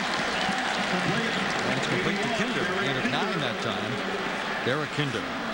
Nice throw that time by Bill Stahl, staying in the pocket, and the only place he could put it was on the outside shoulder, and he did a nice job of having plenty of time to step up and throw the football. And watch how he places the football on the outside shoulder. The defender's on the inside, makes the receiver come back, and you have to go through the receiver to get to the football. That's a good play by quarterback and receiver. Bill Stahl now 7 of 14 for 97 yards. Stahl had thrown for 279 against Rutgers before going out with the head injury. There's the tight end, Dorn Dickerson. A year ago playing Sam linebacker. Return kicks.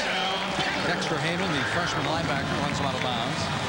Another nice throw by Bill Stahl, 2 in a row. He's 8 of 15 for 98 yards and hit 5 different receivers, and one of those being Doran Dickerson, who's played multiple positions as a Panther and may have found a home at tight end because Stahl really likes throwing to him on the outside. It gives you another weapon at that tight end position as the Panthers go to the Wildcat formation. He's got some talent. So he used to return kicks. He was a Class 3A Player of the Year in Pennsylvania out of high school.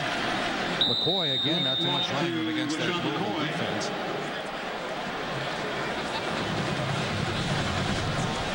Sean McCoy, 169 yards against Notre Dame. See Bill Stahl, we mentioned the 279 yards. He was 16 of 22 against Rutgers before going out with the injury. And again, you played quarterback. How tough was it for him to be standing in South Bend, Indiana, where you won twice, right? Yeah, it's tough to stand on the sidelines when you're dinged up and you can't do anything to help your team. And I know it was tough last week, but sitting out last week gave him the opportunity to start today.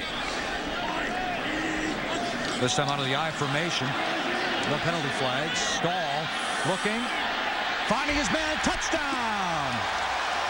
Derek Turner, that's his first in 2008. This one goes 26 yards. And John, earlier I was saying he had 8 touchdowns 2 years ago, 5 last year.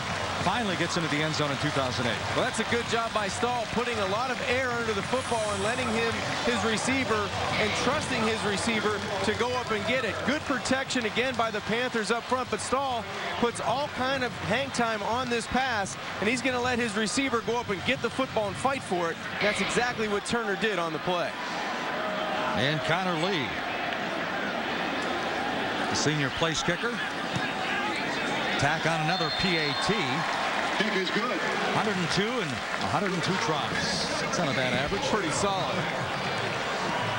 26-yard touchdown reception. They go 47 yards in less than 2 minutes. Yeah, nice job again by that offensive line protecting Stahl. And then Derek Turner just fights for the football. He goes up over woody terrain, who has experience. He's a senior, and Stahl reacts to the touchdown like, yeah, good job by Derek going up and getting the football.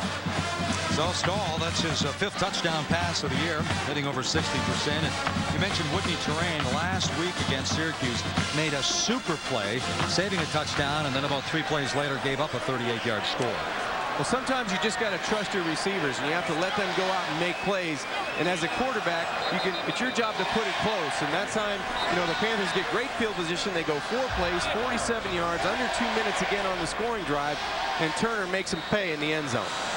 Well, Turner goes 6'3". Look at Jonathan Baldwin. He goes 6'5". And then Derek Kinder, off last year in 2006, first team All Big East. You had mentioned earlier how they're leaning on him.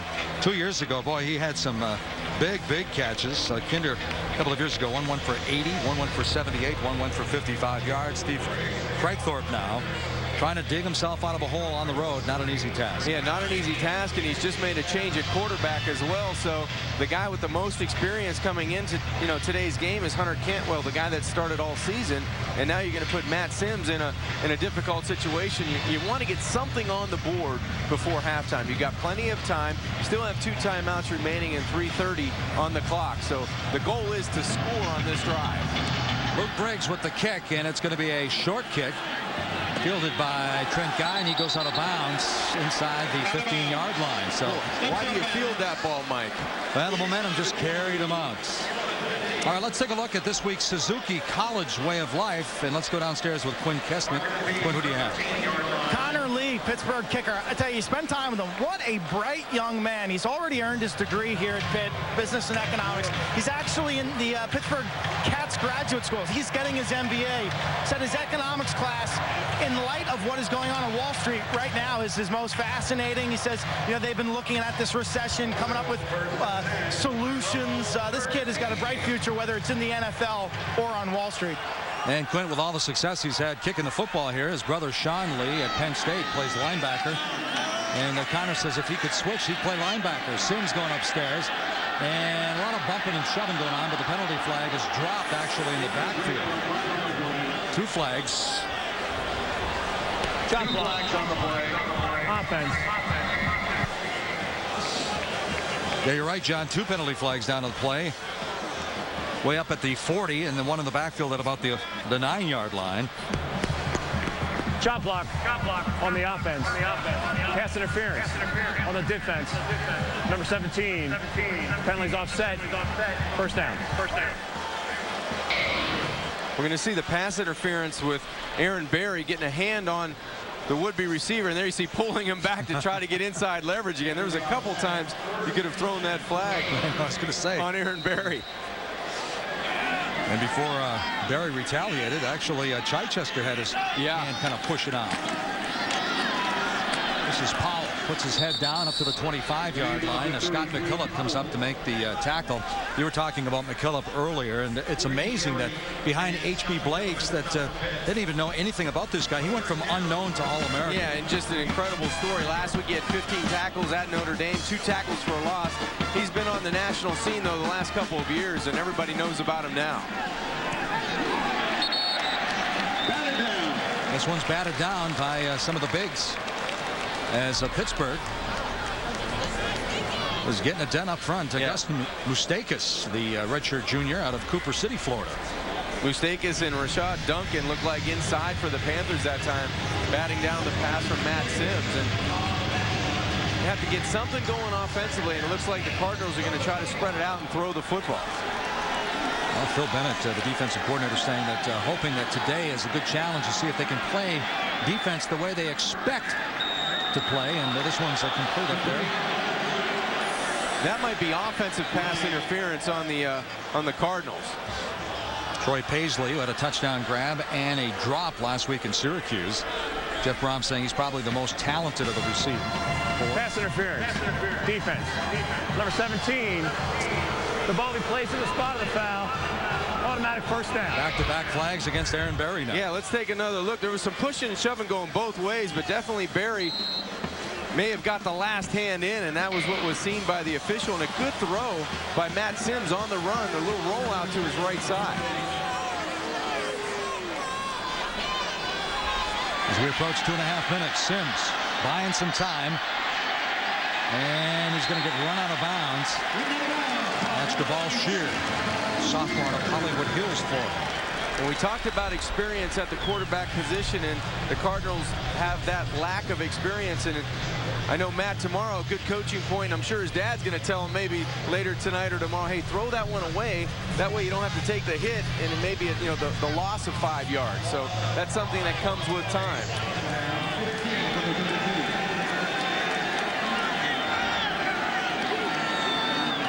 Anderson. Nowhere to go, and to make the initial contact again was number 97, Jabal Sheard. He slowed him down, and then a host of blue jerseys coming up to make the stop.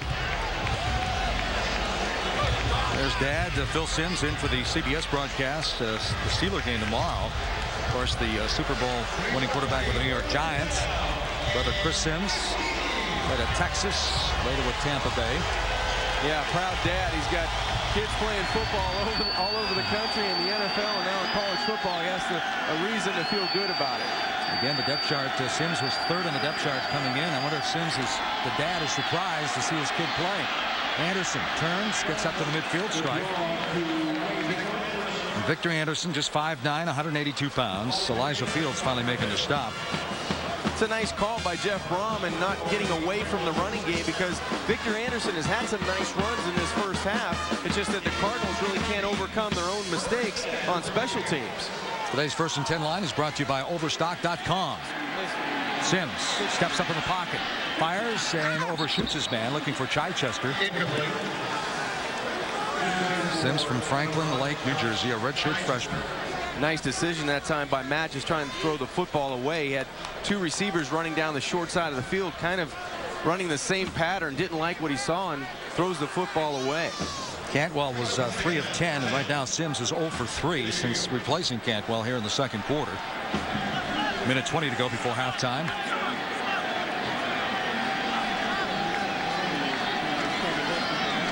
Out of the gun. Sims finds his man. This time it's Troy Paisley, sophomore out of Alliance, Ohio. Hunter Cantwell started this game, and now he's given way to Matt Sims, and Cantwell on the sidelines only 3 of 10 for 35 yards. So the offense struggling early, and now with the young quarterback Sims in the ballgame trying to get down and get a score with a minute 14 left to go before halftime. It would be valuable, very valuable for the Cardinals to cash in somehow. They started this drive on the 13-yard line, their own 13. This is the 8th play of the drive. Sims looking, has his man, and it's dropped. That was Beaumont. Couldn't quite hold on to it. You know, you talked about Hunter Cantwell. It's a little bit surprising, 3 of 10 today, considering last week, John, he was 23 of 36, hit 10 different receivers, and the 23 completions. That was a career high for him. Yeah, he played really well in the dome in that loss against Syracuse. And, you know, you can't put it all on the quarterback. Sometimes it's a combination of things. And today it's been the lack of getting the football downfield and having open receivers. And Beaumont's dropped that pass for Sims there. If he makes that catch, they're inside the 20-yard line. They're in great field position. Sims out of the shotgun, fires. This is Trent Guy. Scott McKillop making the stop for Pittsburgh. So Trent Guy very active. Trent Guy, and what a story he is. Of course, he was shot over the summer, and nothing that he did. He was actually protecting his girlfriend. Somebody said something to his girlfriend, and he stood up. And the fact that he's playing football and playing well is an amazing story. There's timeout on the field now with 43 seconds to go. Cardinals down 17-zip. Still plenty of time, 48 seconds left, and the Cardinals have one more timeout remaining. So the young quarterback will talk with the offensive coordinator, talk with his head coach, Steve Kragthorpe, on the sidelines, try to get a plan for a 3rd and medium, 3rd and 6, with 43 seconds left to go before halftime. And wow, it would really boost the egos and the emotions on the Louisville sidelines if they can punch it in and score. Well, coming up at halftime, the head coach, Dave Wanstead, who will be talking at John Congemi's corner. One of the things he talked about, his first win at Pitt. No, it was neat. I mean, for the kids, and you know, it was a home game. So fortunately, we were able to do it at home. My mother was there. You know, she's 85 years old, and she had an opportunity to be there and the family. So from that part, it was neat. But the most joy that I get out of it is obviously seeing the kids have an opportunity to be successful. 4th year, more of that coming up at halftime on Congemi's corner. 4 of 9, 3rd down for the Cardinals. 48 seconds to go. They keep it on the ground. Austin Ransom and number 91 again, Greg Romeus. Ransom, there's a story in itself. Penalty flags all over the place. They're going to get a personal foul on one of the linemen for Louisville. It looked like somebody was blocking after the whistle, and that's going to take him out of a 4th down situation and possibly going for it with 38 seconds left to go. Well, number 77, that's Eric Wood. If he's the one who lost his composure, that's surprising because he's a 4-year starter, first team All Big East. After the play, personal foul. Late hit on the offense. Number 77, correction, 15 yards. Repeat the down. 4th down.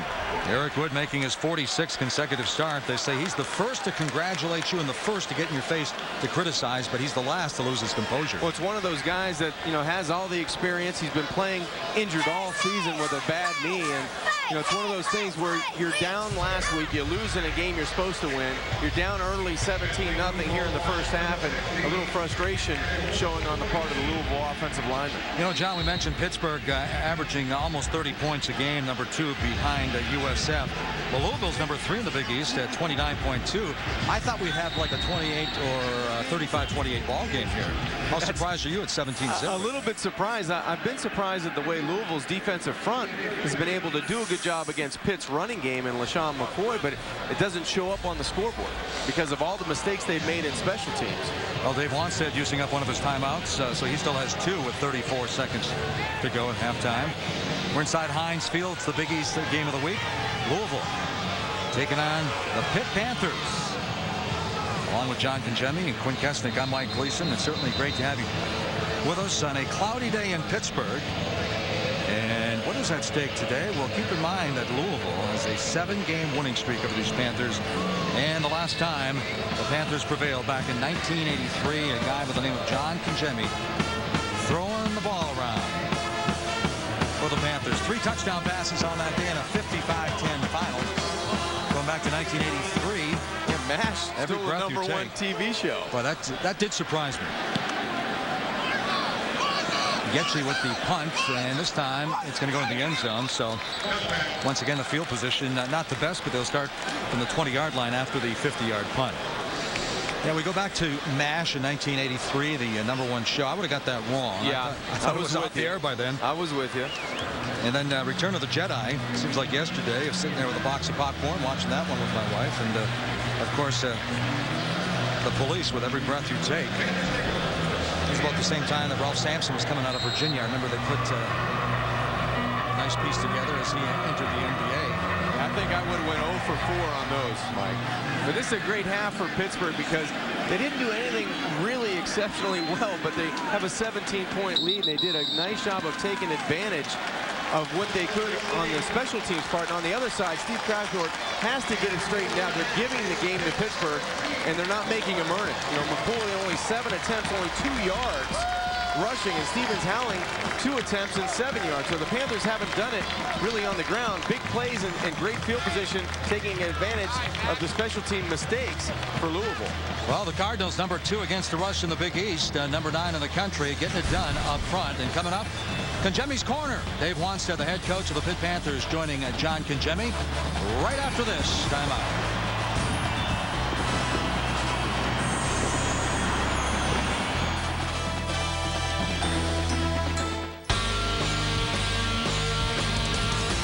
Your first impression of the University of Louisville is Cardinal basketball?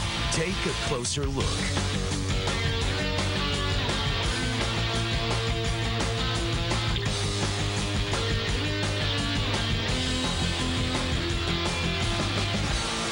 Now what do you think?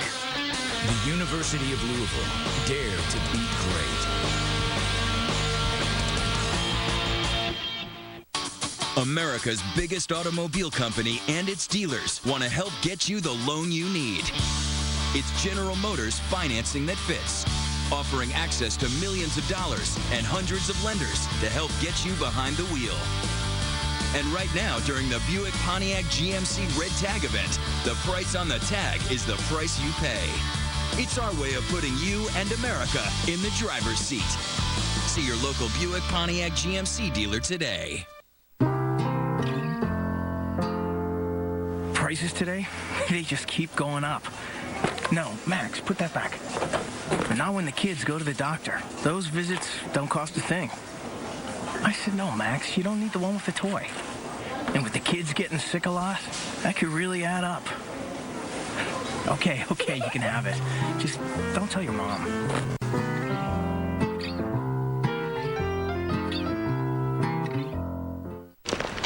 Hey, I got you a present. Oh, you are so sweet. Sometimes it's good to have 2 triple cheeseburgers. What's the flour for? And until November 16th, you can get 2 big, beefy triple cheeseburgers at McDonald's for just $3. Hey, with a deal this good, nobody's gonna pass it up. Is it hot? It's hot. Available now on DVD. This series, SpongeBob flipping patties is his game. Only problem is, he forgot his name. It's a hilarious way to fill your comedy quota with a little help from Ray Liotta. Who Bob What Pants is available now on DVD. The Men's Warehouse designer suit sale is going on now. For a limited time, when you buy one designer suit, you'll get one free. You're gonna like the way you look. I guarantee it.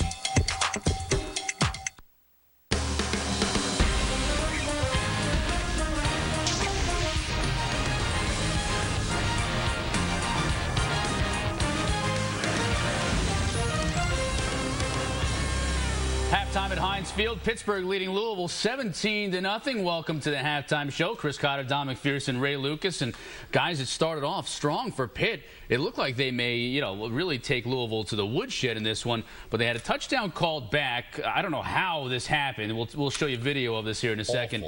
But they didn't let that get to them. They continued the drive. They were still able to put up points. Take a look at this play right here, and Don, what happened here? Well, I don't know, and Dave Wanstead wanted to know as well where the hold was. I think it was on one of the wide receivers on the perimeter down the field, almost after the receiver went past him. Upset? I think and you think he's a little bit upset. A little bit. But this is what we talked about Bill Stoll and what he brings to this team. He comes right back the very next play, goes deep down the field, starts to open this game up, and led to him getting his team down the field despite the touchdown being called back, bringing his team down the field for the eventual score. This is what Bill Stoll brings to this team. Again, same guy, same play. They run the football in, but Ray, after this drive, essentially, that made it 10-0. Pittsburgh had a hard time moving the football because this Louisville team, not the one that played last week in Syracuse, but the one that's played all year, was really tough at the line of scrimmage. Well, we talked about it in the pregame show. If you're going to stop Pittsburgh and you want to have a quarterback that's coming off a concussion beat you got to stop LaShawn McCoy, which they did. I mean, 7 carries, 2 yards. They cannot run the football effectively. First down, the defense definitely comes to play. But this was the Achilles heel for Louisville. All in the first half. Missed punt catches. I mean, they're lucky only to be down 17-0, to be honest with you, with 2 turnovers. Well, 2 turnovers, and they really have not played sloppy. I think, Ray, you hit the nail on the head. They did an excellent job of shutting down LaShawn McCoy. You see the defense at the front line of scrimmage, 2 yards from McCoy. I mean, this guy was, one of the guys that we talk about should be in the Heisman Trophy contender. Is one of the best backs in the country, and they shut him down. That's what this team, Louisville, has done so well. But you go back to the mistakes, the fumbles, the other mistakes in the offense, and despite everything we've seen from Hunter Cantwell playing fairly well, now we see Matt Sims getting the ball game. Yeah, we're going to talk a little bit more about Matt Sims later on here at halftime and the fact that he now has taken the helm. He's quarterbacking this team their last 2 drives, so we'll see if that continues in the second half. It's been an interesting first half because Louisville could say to themselves, we should at least be tied in this game. We could even have the lead. And Pittsburgh could say to themselves, with all the mistakes Louisville is making, we should have an even bigger lead. Yes, so both teams probably at halftime thinking we're either fortunate enough to still be in it or to still have the lead, or things should be going better for us in the half. Absolutely. If I'm Louisville, I'm saying, listen, we're only 17 points down. We should be 34-0. But, I mean, you said it, Don, too. Stoll is just throwing the football up, and this is more on the wide receiver. That's just a great catch. You give your wide receiver a chance, throw it up there. He jumps up and get it, and I said Stoll would be the key. Get pressure on him often and early, and you wouldn't get comfortable. You could see Stoll is very comfortable in the pocket, and when you throw a ball like that, you have to have confidence in your receiver, number 1, and in yourself, number 2. Only 45 yards rushing for Pitt in the first half. That's their game. Louisville a little bit better, 96 yards, but both teams having more success through the air. All right, up next, we'll check in on the other noon kickoff in the Big East. Syracuse looking to make it 2 straight. They were all over Rutgers early, but the Scarlet Knights have made it a game out to Piscataway for the highlights. Plus a battle for first place in the Big East tonight. Cincy goes up against the high-powered attack of West Virginia in Morgantown. It's a Mountaineer squad that's reeled off 5 straight wins. A preview coming up.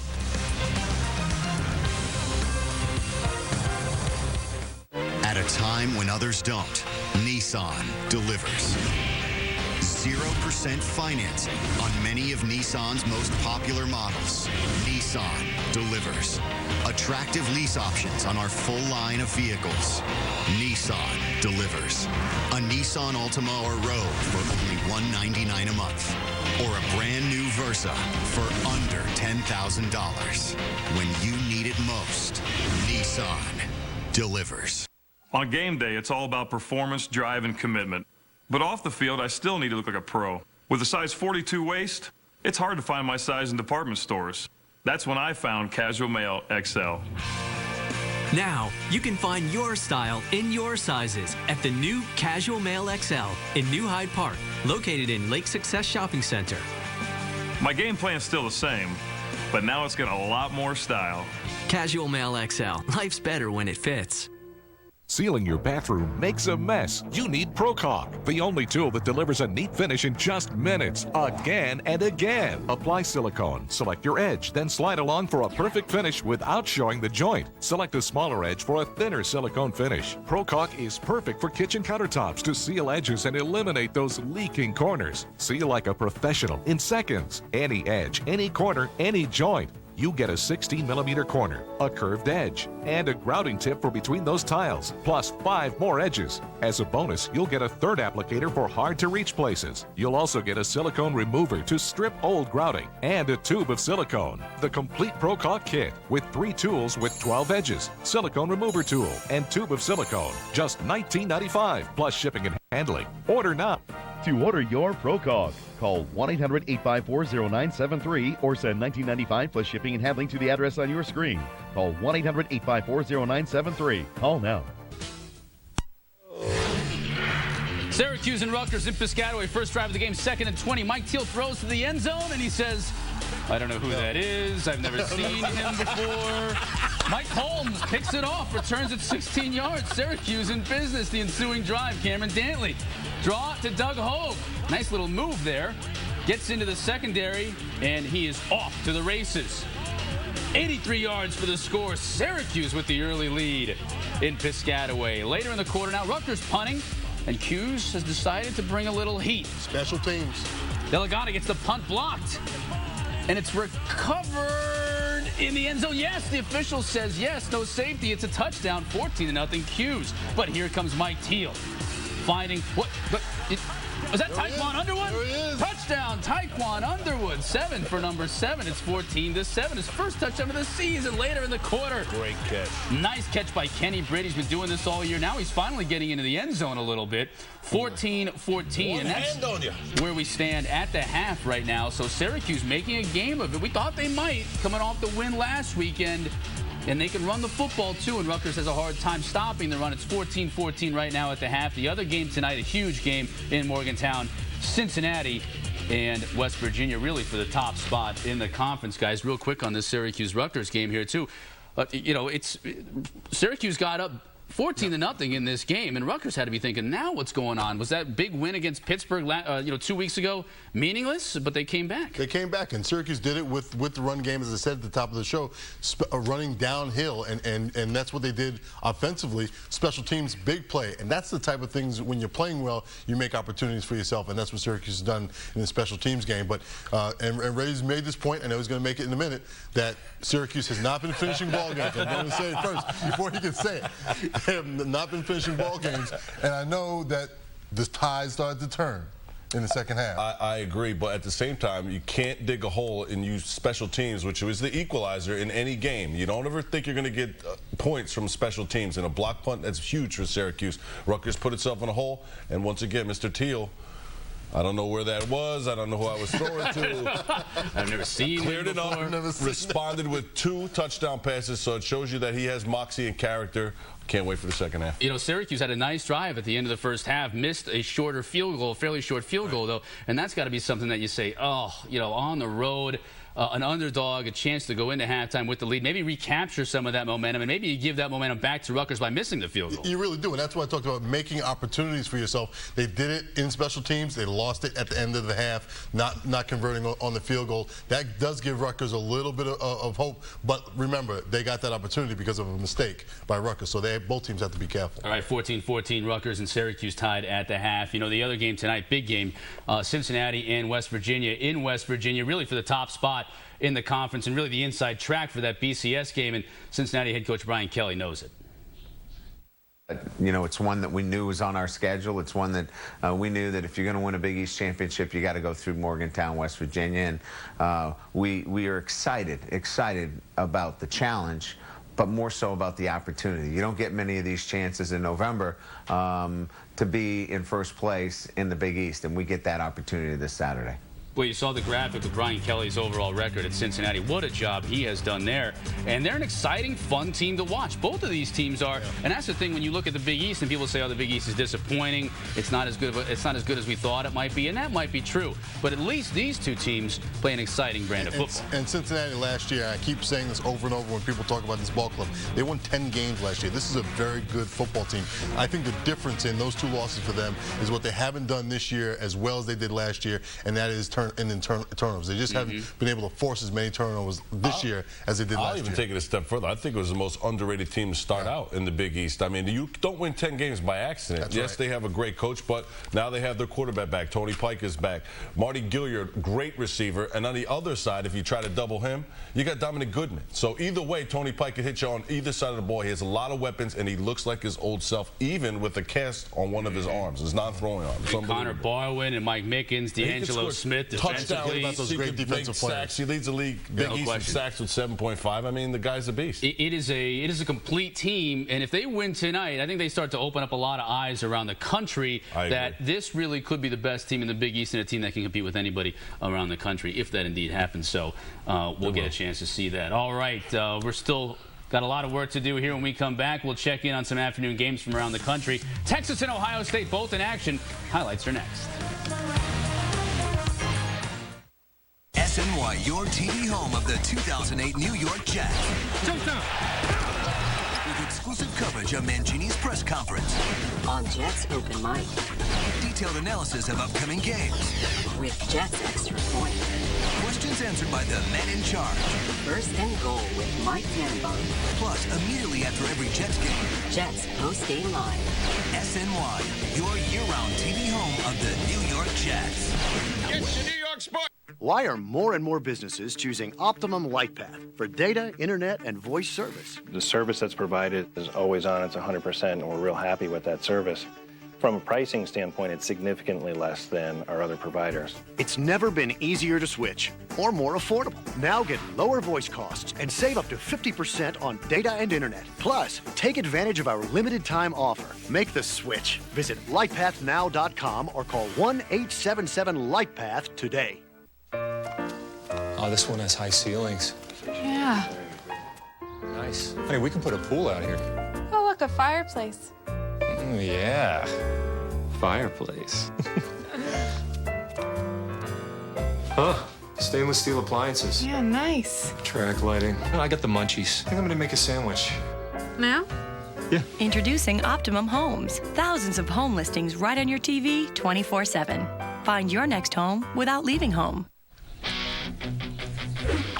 Let's take a look at some of the other early games around the country, and we start with Baylor and Texas. Cody McCoy finds somebody. He's looking around. He's pointing people to go places. Little time to throw. Oh, there's Quan Cosby wide open. He was hurt earlier in the week, decided he wanted to play, and scored touchdown 7-0. Later, again into the end zone, this time finding Greg Smith. 1 yard out, 14-0. Baylor's pretty tough, though. And this young quarterback is somebody that everyone's going to have to keep an eye on. True freshman Robert Griffin scores there. Now back to pass, goes up top. He's going to find Kendall Wright, another great receiver. This team is going to be somebody that the Big 12 might have to reckon with in years to come. That is not good. Tipped up in the air. This is going to be a defensive score for Ryan Palmer and Texas. 28-14 right now at the half. Let's go to the Big Ten, shall we? That's Ryan Field on the campus of Northwestern. Two top 25 teams, Ohio State in town taking on the Wildcats. Beanie Wells from 3 yards out, 7-0. First drive of the second quarter. Wells again looking for a hole. You can't grab his jersey and tackle him. It's not going to work. He gets into the secondary. and runs away. Well, I was going to say runs away from the corner, but he let the corner catch him so he could stiff on him and throw him to the ground. 14-0. Now 17-7. Pryor finds Brian Rabisky for the score, and it's 24-10 right now early in the third quarter. And take a look at some of the other games around the country. Top 25 action, a huge one tonight. Texas Tech. If you're playing the Big 12, you just better lace them up every week because it's going to be tough. Oklahoma State comes to town. Georgia leading Kentucky right now 21-14. Kentucky giving them a battle in Lexington. You have Michigan State over Purdue 14-0, and North Carolina in a very unfortunate circumstance leading Georgia Tech 7-0 as they start the third quarter. I don't know. We'll leave that a mystery. Oh, okay. Of these games right here, anything surprise you? Anything that you see? It looks like it's pretty much straightforward. Ohio State taking care of business. Texas taking care of business. Absolutely. I'm actually looking forward to the Texas Tech Oklahoma State. I think that is going to be a barn burner. A la last week when Texas played Texas Tech, it's going to be that kind of same game. Who could score more and who's going to have the rock at the end of the game? And I think when you look about right now, the Big 12 and the SEC are the conferences that people think are playing the hottest football, but they're not playing a lot of defense in the Big 12, but they're playing some pretty good defense in the SEC, and I think that's going to be really what happens when we get into the BCS I will say this, too. I think the non-defense in the Big 12 is actually hurting people in the polls because all they're doing is scoring points, and who is outlasting? This is what the BCS, this is why it gets all screwed up, is because where is the defense and the offense? Where's the complete team? I think that actually hurts some of these teams. Even teams that were supposed to be very good defensively. Texas and Oklahoma was supposed to be great. They're giving up a lot of points this year. That's one of the reasons why I like Penn State, even though people talk about the Big Ten is weak. I think they are a complete football team. They're playing very well. They're probably the best coach and have I think the best coaching staff in all of college football. A number of former head coaches, Galen Hall and a few other coaches on that staff for Joe Paterno. Of course, Joe Pa in his 80th year at Penn State. What? Close. Might seem that way. Well, that was just almost right over my head. I just missed that. Let's look forward to our second half here in our Big East game of the week. It's 17-0 right now. Pitt on top. You saw Matt Sims in the last two series for Louisville replacing a somewhat ineffective Hunter Cantwell. My question to you, Ray, is will Louisville now kind of give up on the run a little bit and go more to the air, knowing that they've got to score some points and score a lot of points possibly in the second half? Absolutely. And Matt Sims, he is a pure passer. I watched him play in high school. The kid could throw the football. Hunter Cantwell might have just lost his job to freshman Sims right there. Hunter was 3 for 10 in the first half. Yeah, and he was not very effective. And I think you're right, Ray. I think there comes that point in the season when the coach starts to look towards the future, and he's got Sims sitting there, and it doesn't hurt to have the old man in the stadium to come by the locker room before. To come by the locker room before the game and say, "How you doing? Am I going to see my kid play today?" And, hey, Coach, hey, how are you? Good to see you. My kid's on your team. Don't forget, he's a freshman dresses down there. He's down there. And it'll also be interesting to see if Pitt can develop some type of a running game. I mean, you talk about only 45 yards rushing in the first half. So if they have the lead, they're going to have to hold it by running the football. As we take you back to the second half, have a look at Andre White taking it to the house. Pitt leading 17-0. Louisville's got to come back. Enjoy the second half. We'll see you after the game. And welcome back to Heinz Field in Pittsburgh. The Panthers looking for their first 3-1 start in league play since 04 and 05. John, now let's take a look at our PNC first half highlights. Well, there wasn't a lot of big plays, but the big plays happened early and really against Louisville on special teams. Buchanan comes in thinking his teammate touched the football. The Panthers pounce on the football, get great field position, and get the conversion on Connor Lee's 30-yard field goal that takes it to 3-0. Next possession, Wright goes 7 yards in, 7 yards, 76 yards on the scoring drive. And then another muff punt by Beaumont. Bill Stahl capitalized on a 26-yard touchdown pass to Derek Turner in the corner of the end zone. Stahl's happy, Derek Turner's happy, and the Panthers get that 17-0 lead. And the stats, Mike, really one-sided. But if you take a look at rushing yards, the Cardinals have 96 yards to Pitt's only 44.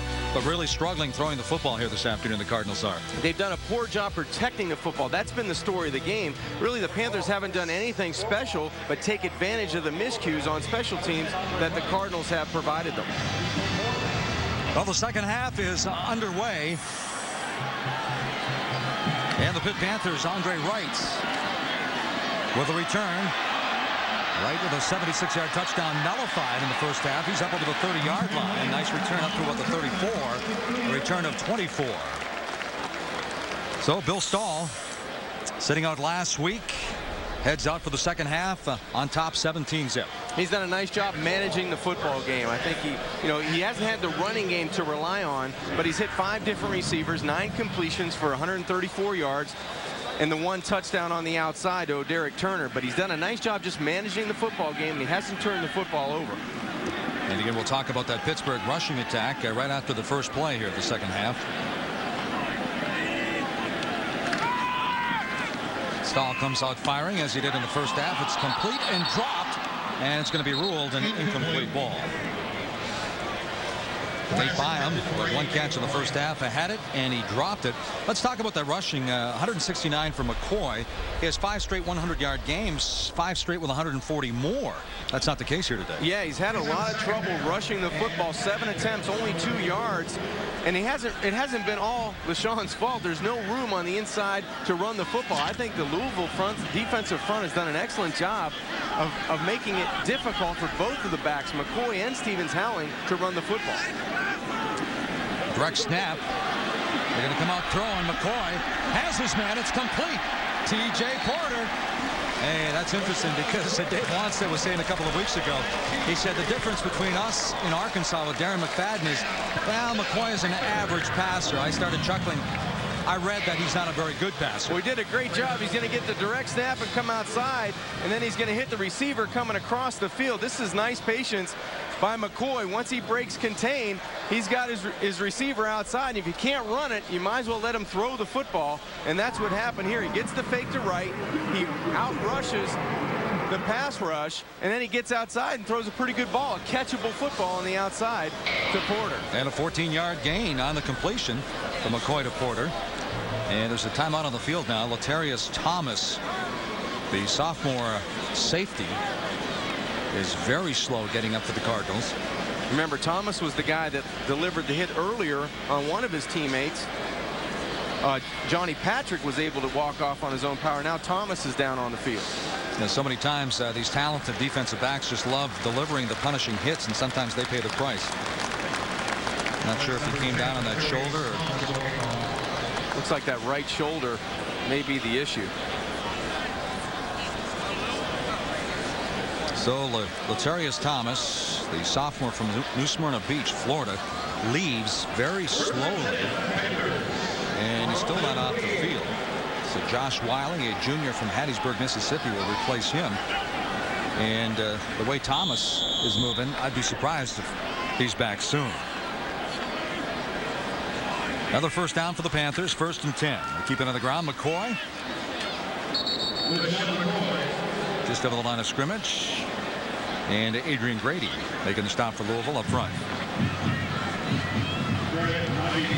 McCoy, this is the guy that's 6th in the nation. He's averaging 125 yards per game. He has 5 straight 100-yard games, and today only 4 yards. And you have to credit Ron English, the defensive coordinator for Louisville. He knows the strength of this defense is up front. He's got his guys ready to play this week against the Panthers. McCoy with 30 career touchdowns. #1 scorer, actually, in the Big East Conference, over 11 points a game. This is Jonathan Baldwin, a true freshman, gets the block. Not too much running room.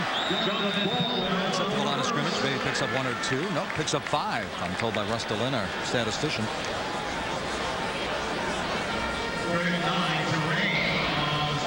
It's a good job of Matt Cavanaugh, the offensive coordinator for the Panthers, trying to take advantage of the Panthers' speed on the outside, and Porter makes a nice block coming back on Buchanan right there to spring the young Jonathan Baldwin for 5 yards. Good job on 2nd down by Matt Cavanaugh, moving people around and getting the perimeter, using the Panthers' speed on the edge against the big, strong, and aggressive front of Louisville. T.J. Porter, one of those talented, skilled players for Pittsburgh. 37 catches last year. Opened this season with turf toe. Over the middle, this is T.J. Porter. Buchanan drives him back. Forward progress. Might get to the 45-yard line. Bobby Buchanan, the senior out of Bolingbrook, Illinois.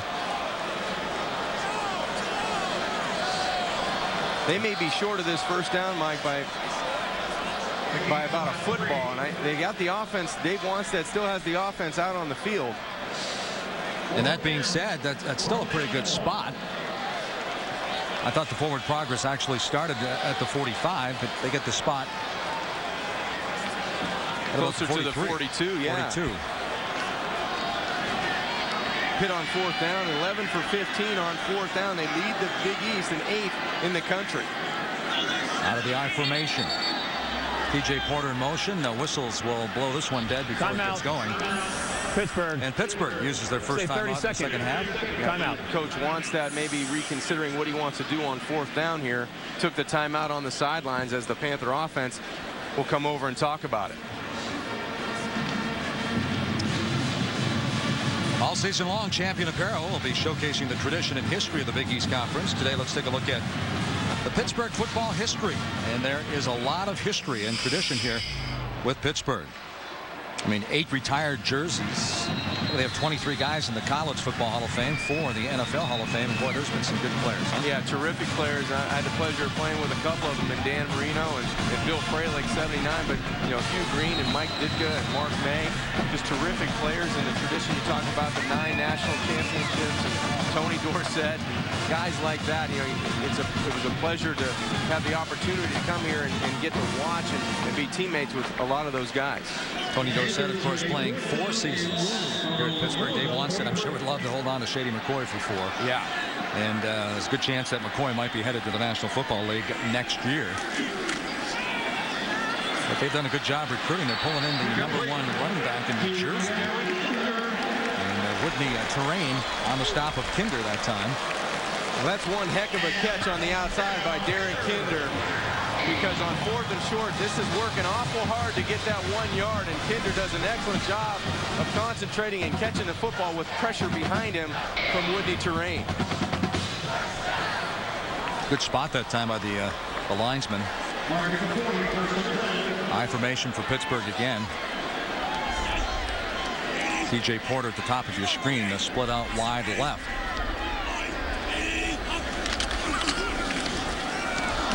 There's the fumble. Keep in mind, Shady McCoy fumbled last year against Louisville. He's done a pretty good job of protecting the ball up to this point this year. He has, and I'm not sure who's come up with this. Looked like Bill Stahl might have been injured on the play as well, or nicked up. And Stahl, of course, missing the last game against Notre Dame. It looked like Jason Pinkston, the left tackle, may have gotten on the football for the Panthers. That's a huge break for the Panthers. Stahl hands the football off to McCoy, and you can see penetration deep into the backfield. 51. Kennedy gets in there and gets the right hand off. That's a great effort by Pinkston getting back. There's the strip of the football by the linebacker. There's a couple white jerseys around the football, but Pinkston did a nice job getting on it. Loss of 10 on the play. McCoy puts his head down and immediately hit by a host of white jerseys. Big number 94 is there again. Adrian Grady, no gain on the play. You can hear a lot of grumbling going on in Heinz Field with this running game today. It's really between the tackles, Mike. They've had so much difficulty no matter who's run the football. We've seen Collins, we've seen McCoy and Stevens Howling try to do it. The Panthers have had success on the edge when they faked inside and gone outside. I stand corrected. That was Collins with the carry. That's only his 15th this year. 3rd down, 2 of 8 so far this afternoon for the Panthers. TJ Porter. He's got some green inside the 35-yard line. Finally brought down by Johnny Patrick. TJ Porter picks up 17 more, and they will move down the field. And Connor Lee comes on. If he tries the kick, it'll be about, well, 4th and about 3 yards to go. It looks like the McCoy's Panthers coming back on. Yeah, it looks like the Panthers going to go for it, Mike. Little wind down on the field level. It'd be a long kick, close to a 50-yard attempt for Lee. So the Panthers and Dave Wannstedt decide to go for it on 4th and short. As you mentioned, in the first half, they're #1 in the Big East, 73% on 4th down. And it's not like they've tried it once or twice, 15 times. This one's complete to Pelusi. John Pelusi, the redshirt junior from Pittsburgh Catholic Central.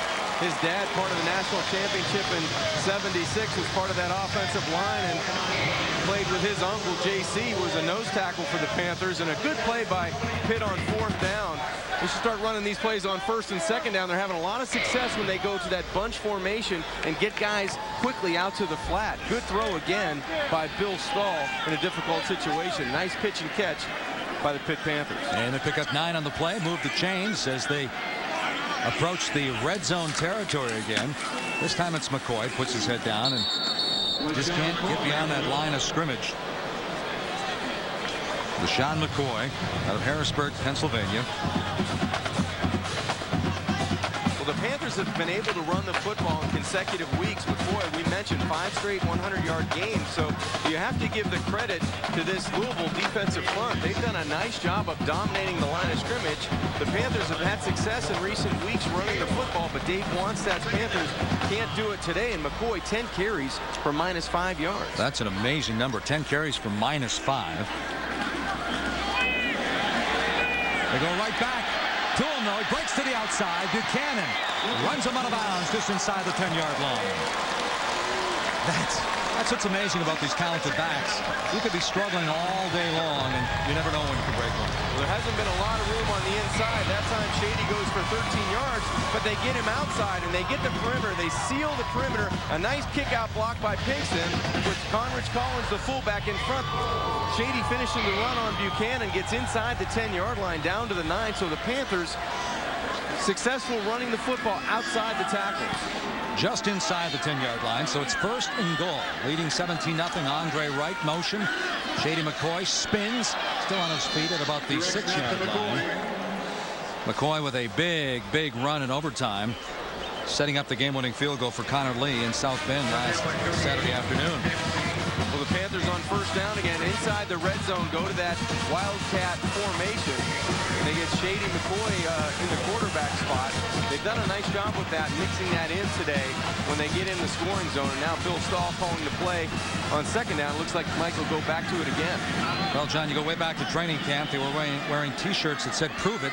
Good chance for the Panthers to prove that they're for real here as McCoy, and I'm not talking about just this red zone series, but if they can win this game and continue to win out, they have destiny in their own hand facing a West Virginia late. Well, they can control their destiny, as you said, Mike. They can control the Big East Conference, and depending on what happens tonight in Morgantown with Cincinnati and West Virginia, that'll let Dave Wannstedt and his Pitt Panthers know where they stand. And as you see the graphic, they've been terrific. They've been terrific in the red zone. 3 for 3 today, and they're 1st in the Big East when it comes to efficiency in the red zone. 8 for 8 last week in South Bend, Indiana.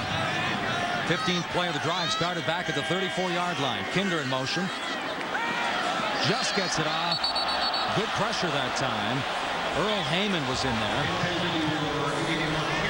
And the intended receiver was Derek Kinder, but again, here comes Connor Lee. Well, you mentioned the pressure by Heyman.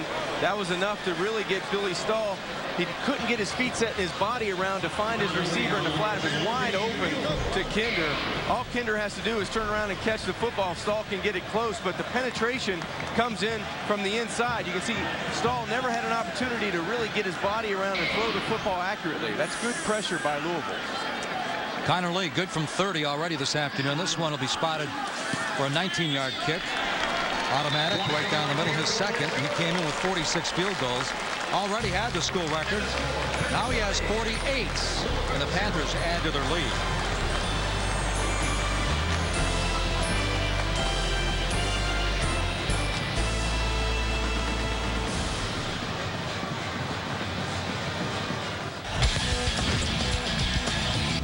Touchdown at Hampton, you wake up a winner. That's right, Tracy. Thanks to their complimentary hot breakfast. Omelet. Sausage. French toast sticks. I love French food and sticks.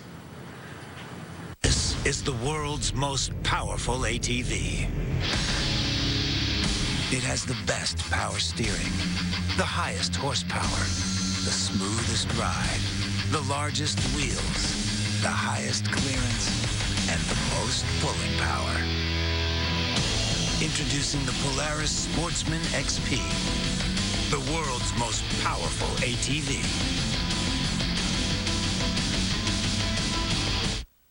Your sense of style, your sense of organization. Some show where you've been or where you're going. But there's only one wallet that can show you how to manage, how to save, grow, transfer, and overall, control what you put inside it.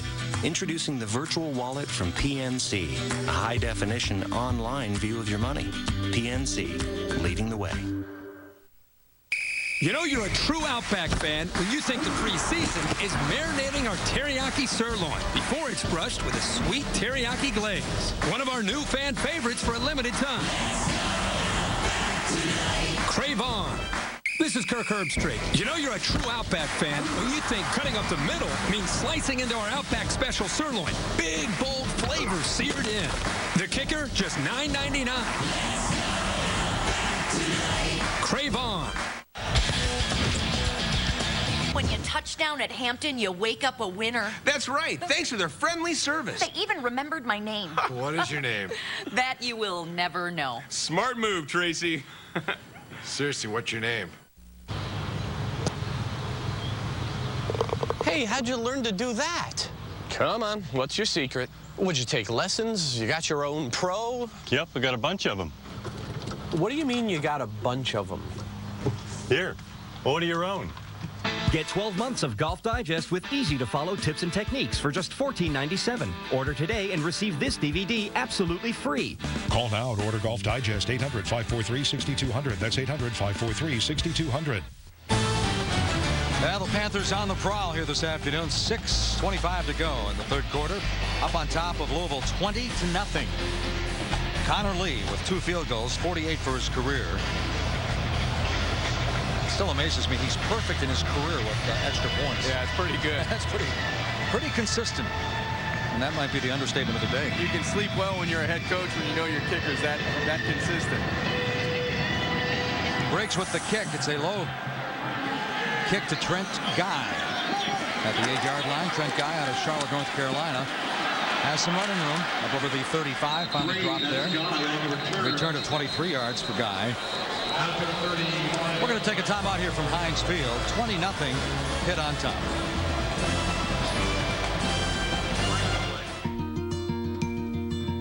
There are better days to meet us where we stand. They are gathering in clouds and spreading out over. When it's people who do the right thing, they call it being responsible. When it's an insurance company, they call it Liberty Mutual. Responsibility. What's your policy? Liberty Mutual Insurance. This is the ruggedly re-engineered Ranger XP. The smoothest ride ever. A new level of comfort and convenience. It can get up and go where others can't follow. It just goes to show, the more things change, one thing remains the same. The new Ranger. Hardest working, smoothest riding. Again, hurry into your local dealer to see the new 2009 Ranger lineup. This year's SEC Big East Invitational tips off on December 18th with an incredible field featuring 5 top 25 teams. Cincinnati, Ohio plays host as the SEC and the Big East go toe-to-toe in a great doubleheader matchup. Be there as Cincinnati takes on Mississippi State and Louisville squares off with Ole Miss at US Bank Arena at 6:30 and 9 p.m. Don't miss this great event. Call 513-562-4949 or visit Ticketmaster.com. Get your tickets now. The Men's Warehouse designer suit sale is going on now. For a limited time, when you buy one designer suit, you'll get one free. You're going to like the way you look. I guarantee it. Available now on DVD. This series SpongeBob flipping patties is his game. Only problem is, he forgot his name. It's a hilarious way to fill your comedy quota with a little help from Ray Liotta. Who Bob What Pants is available now on DVD. Back in Pittsburgh, the Panthers on top 20-0, 6:18 to go. And this time the Cardinals will have some decent field position. Yeah, right at the 41-yard line. And they haven't been in the red zone at all today. And the Louisville struggle trying to get into the scoring zone. So hopefully now they have Hunter Cantwell back at quarterback, see if they can get some rhythm back in this offense. Comes out firing here in the second half, and he finds his man at the 45. It's complete to Beaumont. And let's go downstairs with Quint.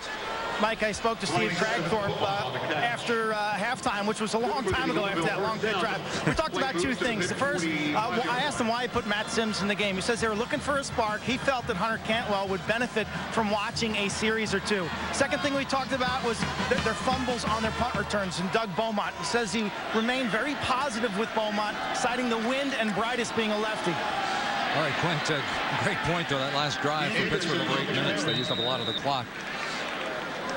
Steve Cragthorpe taking out Cantwell. You take a look at the two quarterbacks for Louisville in that first half, the other one being the redshirt freshman Matt Sims.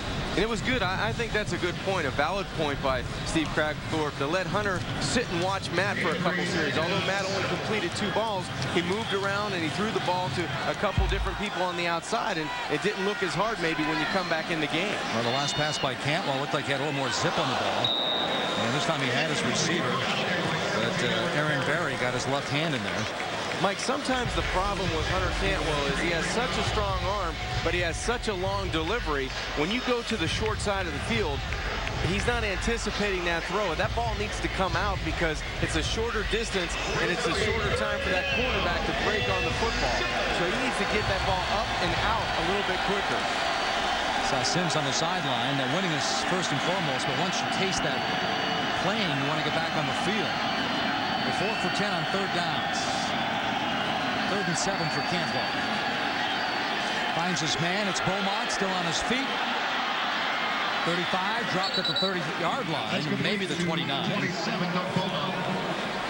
And that'll be a first down for the Louisville Cardinals. This is a good adjustment by Hunter Cantwell. Maybe he saw this on the sidelines. Anytime they go trips to the wide side, in the first half he went to the single receiver side. But he's going to make more plays going to the trip side because the guys are open over there. Pitt has had an awful time covering them to the wide side of the field. Today's 1st and 10 line is brought to you by Overstock.com. Deepest penetration of the afternoon for Cantwell and company. Going down the middle. Touchdown, Louisville. Doug Beaumont. That one goes 30. And that's his first touchdown reception this year. Doug Beaumont made sure, Mike, he hung on to this football. He's had an awful time catching punts, but he made no mistake about this one. Beaumont does an excellent job, and Hunter is going to drive this football over one receiver and to another. This is a good throw, big-time throw to a wide-open receiver. Ryan Payne, redshirt freshman from San Clemente, California, on for the extra point. He's now 15 of 15.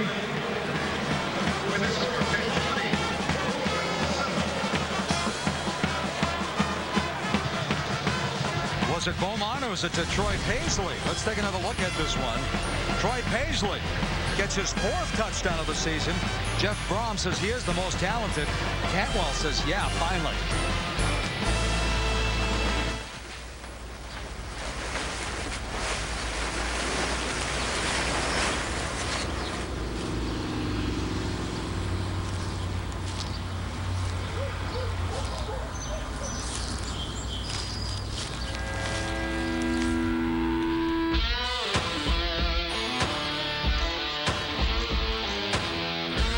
Whatever you're working on, Advance will help you keep the wheels turning.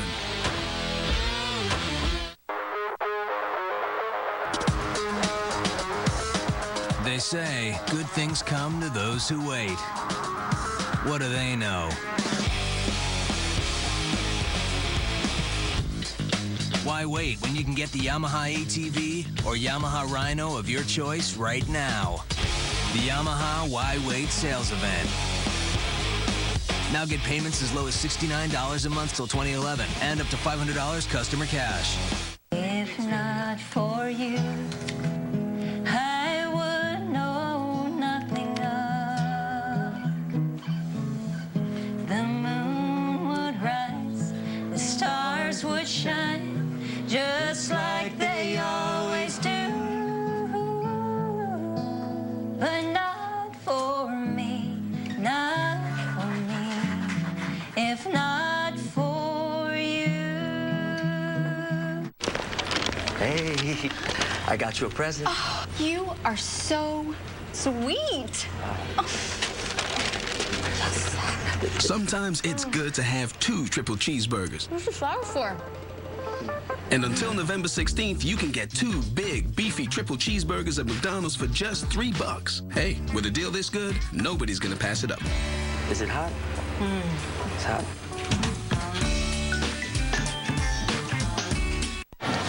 Well, John, finally something to cheer about as right. Louisville's on the board. They got the young guy getting up out of his seat and clapping on that touchdown pass. That was a nice catch by Paisley from Hunter Cantwell. 5 plays, 59 yards, only 143 off the clock, and a 30-yard reception by Paisley, doing a nice job of taking advantage of good field position and cashing it in the first time they've gotten in the scoring zone. And Hunter Cantwell now 8 straight games with touchdown scoring strike. I apologize to our viewers. I said that was Beaumont, but for the Steelers playing tomorrow, our press box has been pushed down to the end zone, and I stand corrected. I thought it was 27. It was 21. Paisley with his 2nd touchdown in 2 weeks, his 4th this year.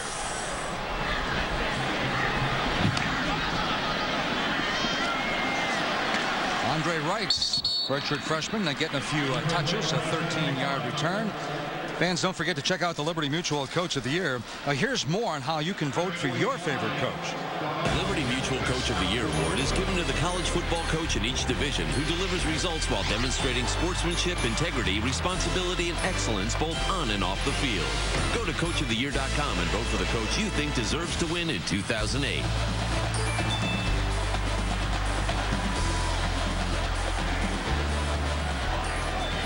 Another first down for the Panthers. Keep it on the ground. McCoy cuts it back. Thought he saw some running room, but good pursuit that time by the Louisville Cardinals.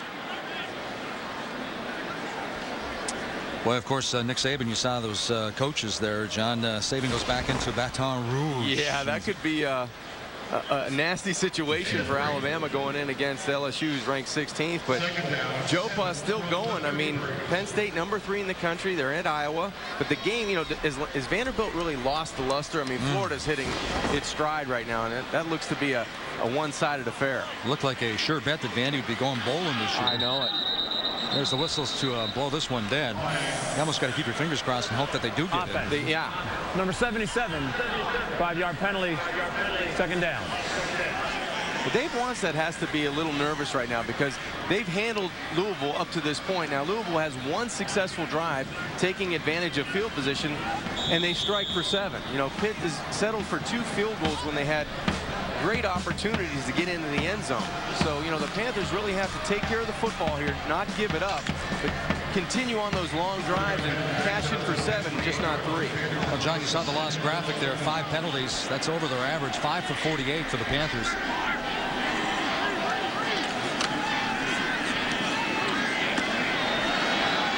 Nice little cutback by LaShawn McCoy. Well, I'll tell you, he's still working hard, huh? He's working hard for sooner or later. He's working hard for not a lot because, you know, there's a lot of white jerseys running around. You have to give credit to Ron English. You know, they came out last week against Syracuse with no juice. They didn't compete. They didn't tackle well. They didn't run to the football. Well, these guys have gotten the message this week, especially the guys up front, Earl Heyman and L.D. Scott and Grady, Maurice Mitchell, and the linebackers. They're running to the football and making it very difficult for the Panthers to be successful. Well, Stahl, he's hit 9 different receivers so far this afternoon. #2 in the Big East in completions and passing yards a game. This one's knocked or deflected at the line of scrimmage. Actually deflected in the backfield. The intended receiver was Turner. It's going to bring up a punting situation. John Dempsey. Nice set of downs, Mike, and especially Dempsey anticipating the throw on 3rd down, getting in Bill Stahl's face, and that's a huge boost for Louisville. After that scoring drive, to come back now and possibly get decent field position, you just got to hope you catch the punt. If you're Steve Kragthorpe right now, if it's a doubt, get away from it.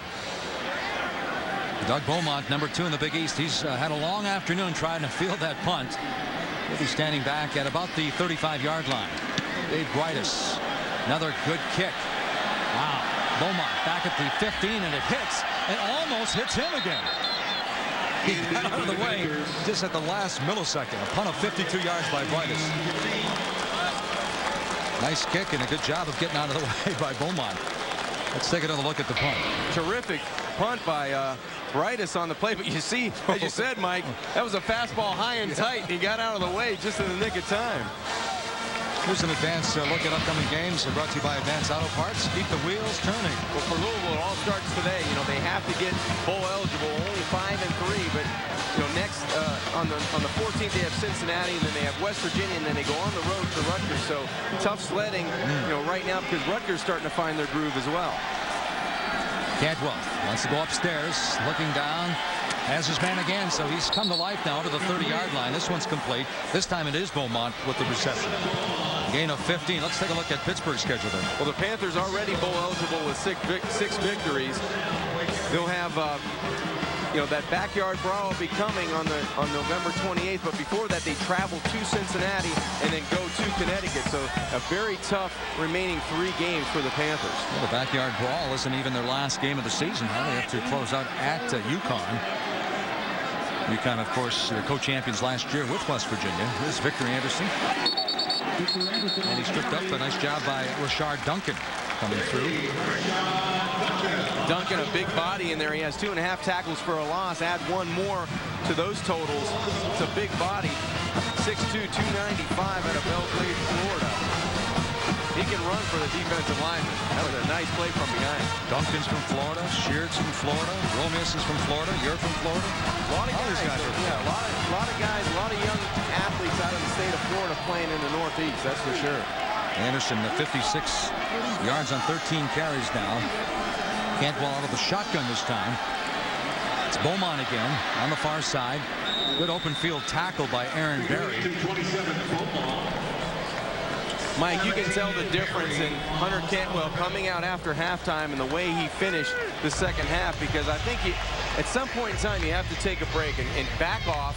You know, he was 3 for 10 for 35 yards. Now this half, 5 for 6 for 79 yards and a touchdown. So Steve Kragthorpe did the wise thing of backing him off, letting him sit for a couple series, get his young quarterback in and Matt Sims, get him some confidence, and then bring Hunter back and let him go and sling it all over. Great foresight, huh? 5 for 11 on 3rd downs now. This one's just 3rd and 4. Cantwell has his man. And it's complete. This one goes to Chris Vaughn. His first catch of the afternoon. Giovanni Chappelle defending a gain of 13. Another first down. The thing you like about what they're doing offensively, the ball's coming out on time. That's the biggest difference. 20-7. Inside a minute to go in the 3rd quarter. Today's 1st and 10 line brought to you by Overstock.com.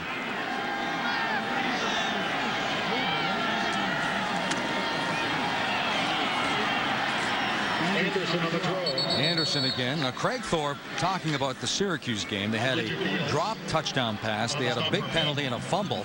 But today it's just basically getting the offense going. Looks like they're starting to gain some of that momentum now. Well, today they had to overcome themselves. They've beat themselves so far, and that's what put them in the hole on special teams. They've given Pitt the opportunity to drive short distances for scores. Now, Pitt had a long drive to come out on their last drive. They went 16 plays and took off 8 minutes off the clock.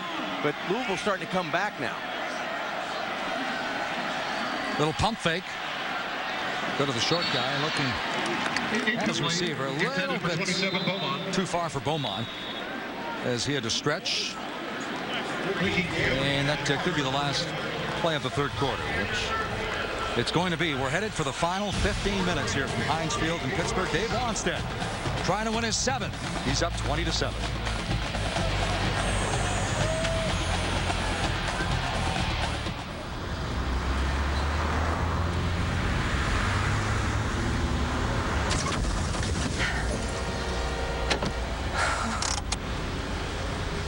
A lot goes through your mind after an accident. But with Liberty Mutual, insurance issues won't. Because we offer unlimited rental coverage, new car replacement, and accident forgiveness to help ease your mind. And that's our policy. Liberty Mutual Insurance. This is the world's most powerful ATV. It has the best power steering, the highest horsepower, the smoothest ride, the largest wheels, the highest clearance, and the most pulling power. Introducing the Polaris Sportsman XP, the world's most powerful ATV.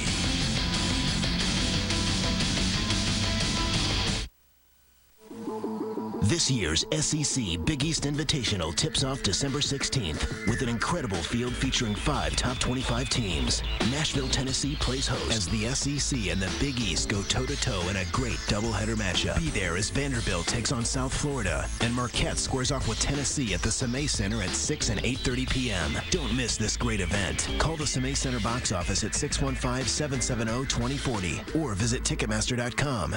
Get your tickets now. Hey, how'd you learn to do that? Come on, what's your secret? Would you take lessons? You got your own pro? Yep, I got a bunch of them. What do you mean you got a bunch of them? Here, order your own.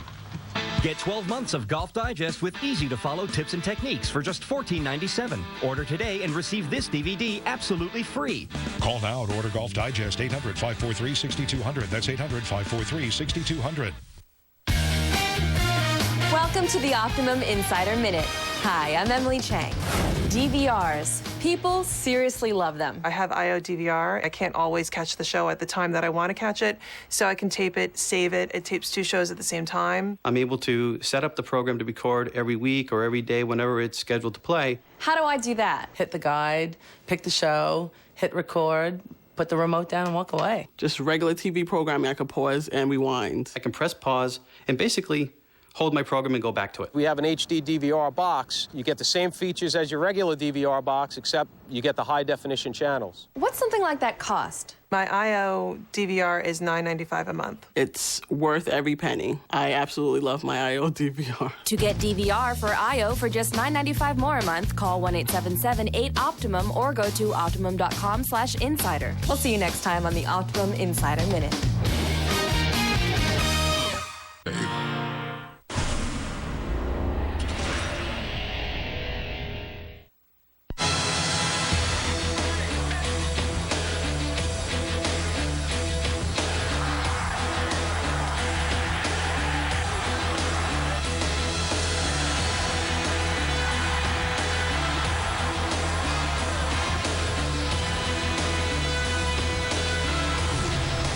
Welcome back to the Big East Game of the Week from Pittsburgh as the Panthers take on the Louisville Cardinals. Along with John Congemi, Quinn Kesnick, I'm Mike Gleason. It's great to have you with us as we go to quarter number 4, 20-7. Pittsburgh, they've lost 7 straight. The last win back in 1983 when the guy standing to my right, John Congemi, fired 3 touchdown passes. You can talk about your offensive linemen. That's right. I don't want to leave those guys out. They gave you great protection that day. Cantwell. This is Victor Anderson coming out of the backfield. He's popped by Scott McKillop. The short gain on the play, very short. Anderson coming in with 10 receptions on the year, about 8 yards average. 5'9", 182 pounds, not very big, but well, I'll tell you, I mentioned earlier in the broadcast he had 176 yards down against Kansas State.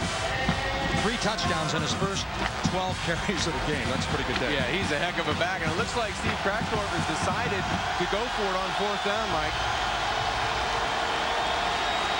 7 of 13 in these situations so far in 2008. Out of the I formation. Bowling. I don't know. Rashard Duncan. I think he's just short.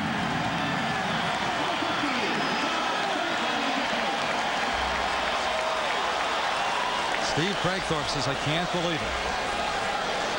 Whose job was it to block number 50? Boy, he got in there very quickly, huh? We talked about the quickness of Rashad Duncan being able to sidestep blockers. Watch 50 get right by. Great penetration. The block's being put on him, but he's strong enough to get penetration and depth into that Louisville backfield. Just a nice play of manhandling the block up front and getting to the football. I think Louisville is short by a good yard. Well, they're bringing out the chains. Steve Kragthorpe, 6-6 last year in his first year. Did not go bowling. Didn't make it. Defense stands. Pittsburgh football. Huge play for the Panthers because you can feel the momentum trying to go on the Louisville sideline. Steve Kragthorpe finally getting some rhythm in his offense. Hunter Cantwell throwing the football effectively, but they don't get it done on 4th down. All right, John, it's 20-7, 14 minutes to go. We're looking at the team that leads the Big East in time of possession. We already saw that one drive, about 8:35. I tell you what, I'd like to go play action on first down and try to get the home run and put this thing to bed. Well, they're out of the eye. There's the pitch to McCoy. Gets around the corner. And he picks up 7 or 8 yards on the play.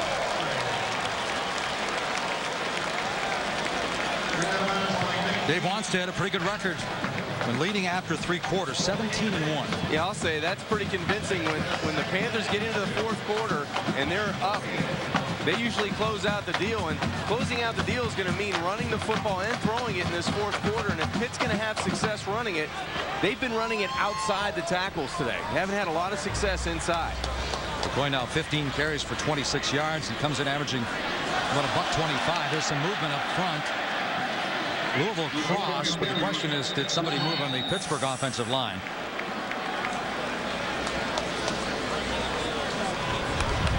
Offsides. Defense. Number 91, 5-yard penalty. LT Walker. First down. Trying to anticipate the count, I think, and get the jump down in the trenches. The last time the Panthers have the football, they went 16 plays, 8 minutes and 35 seconds off of the clock. They did a great job of eating up the clock, and right now into the 4th quarter, the Panthers with excellent field position. They would try to take their time in and out of the huddle and use as many seconds off of that time clock as they can. Lead the Big East, as I mentioned, average about 32-30, about 29 seconds more than UConn. This is TJ Porter. And a good job of stretching it out that time by Louisville. Porter picks up a couple. Earl Heyman was the first guy there, and they may have moved Earl Heyman a little bit from that tackle to defensive end, and I think he's done a nice job in space. He's a big body at 6'3", 285 pounds, not known for running down people, especially receivers. On that play, did a good job of making TJ Porter stop and then start again, and it allowed the pursuit to get from inside outside and make the tackle. Heyman, one of the captains on his team. Wood, the captain and center on the offensive side. Porter in motion. They give it to McCoy. He breaks to the outside. Penalty flags down. And he's run out of bounds at about the 40-yard line. Holding. Number 80. On the offense, 10-yard penalty.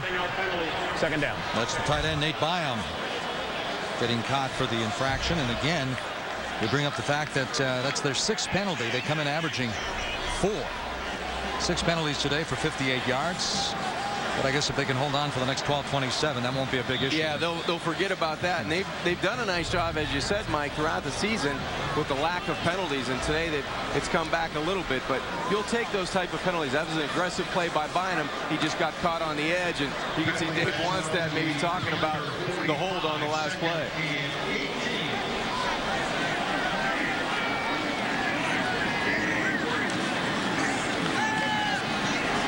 Stahl going deep. He knew he was going to have his man, but good Louisville pressure that time forced him to throw it a little bit early. He had TJ Porter again down the middle of the field.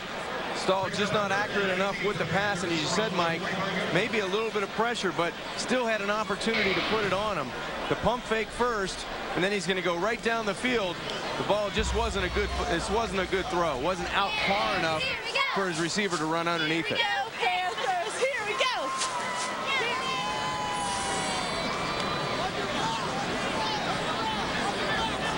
So the Pitt Panthers facing another 3rd down, 3rd and long, 18.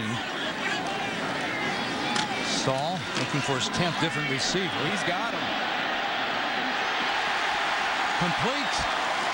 Down near the 10-yard line. Again, it's the true freshman, Jonathan Baldwin. Mike, that's a sign of a quarterback maturing. On the play before, he missed TJ Porter down there. This time he goes to his big target, the young wide receiver Jonathan Baldwin just runs right by the cornerback Johnny Patrick, and you can see the maturity level of Bill Stahl with confidence from one play to the next. No doubt about that. Baldwin, he has a long of 60. That one covered 44 yards. And of course, you go back to that Notre Dame game. Matt Cavanaugh 3 straight times through that little fade in the end zone. Finally, on 4th and 6, Baldwin pulled in the touchdown. Direct snap. McCoy breaks to the outside. McCoy. Touchdown. his 31st as a Panther. 11 yards that time, and that's his 16th rushing touchdown this fall. And really, Mike, a bit of a busted play. Looked like McCoy wanted to go left. Kind of slipped in the backfield out of that wildcat formation, and then he goes back to the right side. This play is supposed to go here. Chaney takes it back to the short side of the field, and everybody was pursuing to the wide side. That's just a good ad-lib by one heck of an athlete. So McCoy with 30 rushing touchdowns. Actually, if you're keeping tally, he has 31 career touchdowns now, and Connor Lee has yet another extra point. But that goes without saying for the senior. So the Pitt Panthers coming in averaging 29.6 points a game. They put 6 and then 7 more on the board. Number 25, direct snap, touchdown, 28-7, Panthers on top. America's biggest automobile company and its dealers want to help get you the loan you need. It's General Motors financing that fits, offering access to millions of dollars and hundreds of lenders to help get you behind the wheel. And right now, during the Buick Pontiac GMC Red Tag event, the price on the tag is the price you pay. It's our way of putting you and America in the driver's seat. See your local Buick Pontiac GMC dealer today. Just let go. Just let go. Just let go for the fun. Just let go for the adventure. For the lazy and the crazy times where the ocean meets the sun. In this sandy white oasis, no matter what your pace is, you can get away, while away, hide away, break away, dance the night away. Just let go. Win a trip to the St. Petersburg Bowl in Florida. Visit justletgo.com/bowl. Just let go.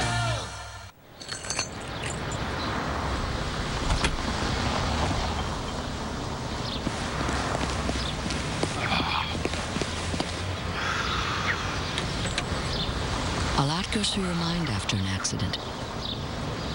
But with Liberty Mutual, insurance issues won't. Man. Because we offer unlimited rental coverage, new car replacement, and accident forgiveness to help ease your mind. And that's our policy. Liberty Mutual Insurance.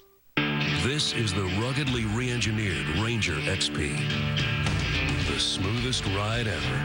A new level of comfort and convenience. It can get up and go where others can't follow. It just goes to show the more things change, one thing remains the same. The new Ranger. Hardest working, smoothest riding. Again, hurry into your local dealer to see the new 2009 Ranger lineup. Geico Sports Night on SNY. New York sports covered from every angle, every day. Hosts Gary Epple and Kirk Jimenez. Connect fans to the latest sports news with live reports. I think we'll really see what he's made of tonight. Highlights. And debate. They do have to be in the free agent market. Plus, insider information and analysis. I think that's the key. From a crew in the know and on top of their game. Geico Sports Night. Every night at 10 p.m. and 1 a.m. Only on SNY. Get your New York sports here. Well, Steve Craigthorpe, 2-1 against ranked opposition, right now trailing it by 20, and we're in the fourth quarter. How long was that drive? 254? Yeah, only 254.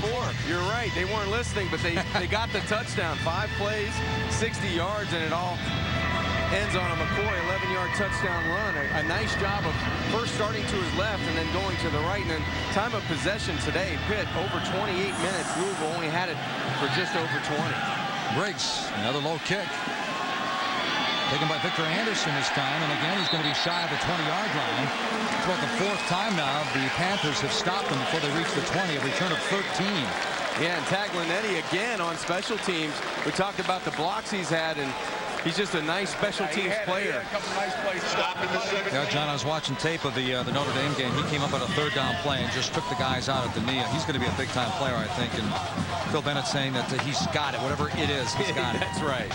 Son of Peter Taglianetti, former NHL star.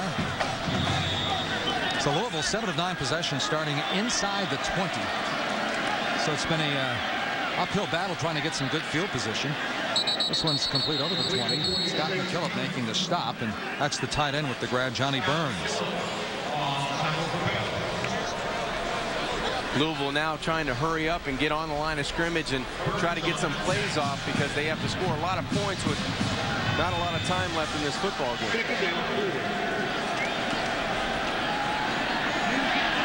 Cantwell looking for Chris Vaughn. It's knocked down by Ricky Gary that time, number 26, the sophomore from Florida. So it's going to be a 3rd down and 4 now for the Cardinals. You know, looking at Hunter Cantwell earlier in the season, and again, this was earlier in the season, Braxton Kelly, linebacker for Kentucky, said that Cantwell sometimes stares down and telegraphs his ball. Do you see that much? Has he rectified that? Well, you know, it has a lot to do with the defensive play, too. Sometimes you can cover people in the secondary and make it difficult for the quarterback and he'll hold on to the football a little bit longer. McKillop's coming, and he's going down. It's Austin Ransom getting his 2nd sack. The former walk-on. That's the 3rd sack today for Pittsburgh. Wow, that's the first time the Panthers have really had a jailbreak up front. Everybody's coming in blue jerseys, and there's no protection and no help. It's a helpless feeling for Hunter Cantwell to stand back there knowing that nobody's looking your way to block anybody that's coming in front of you, and you have to hold on to the football and just eat it. T.J. Porter backed up to the 35, a great punt. And he's up over the 45. Do you get a half a sack to Ransom that time and a half a sack to Mick Williams? I think so. Let's take another look at it now. Austin Ransom. 6 times he's changed his number. He's in the lead, 27-7.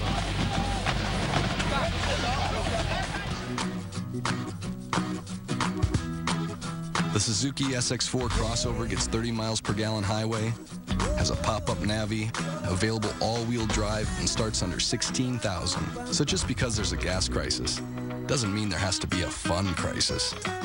The Suzuki SX4. Live large, drive small. Suzuki. Now get 0% financing on all 2009 Suzuki SX4s. Hurry in.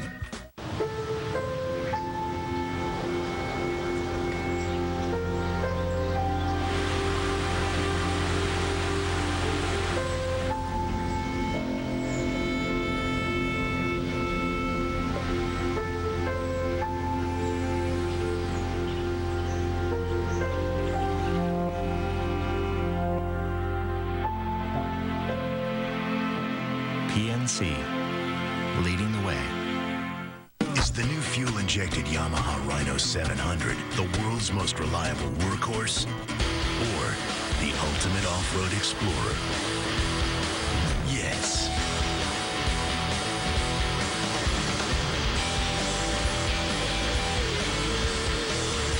The Yamaha Rhino 700 Fi. No matter how you slice it, it's the ultimate side-by-side. For a limited time, get up to $300 customer cash and low financing on a new Rhino. The Men's Warehouse designer suit sale is going on now.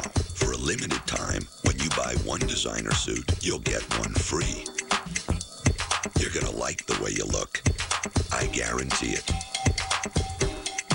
The Big East plays, the Big East moments. Get expert opinion and analysis from host Chris Cotter and former Big East elite quarterbacks Don McPherson and Ray Lucas on Big East Nissan postgame show. Today after the game, only on SNY. And we're back in the Steel City. Steel City that's been reborn. As we take a look at one of the steel mills.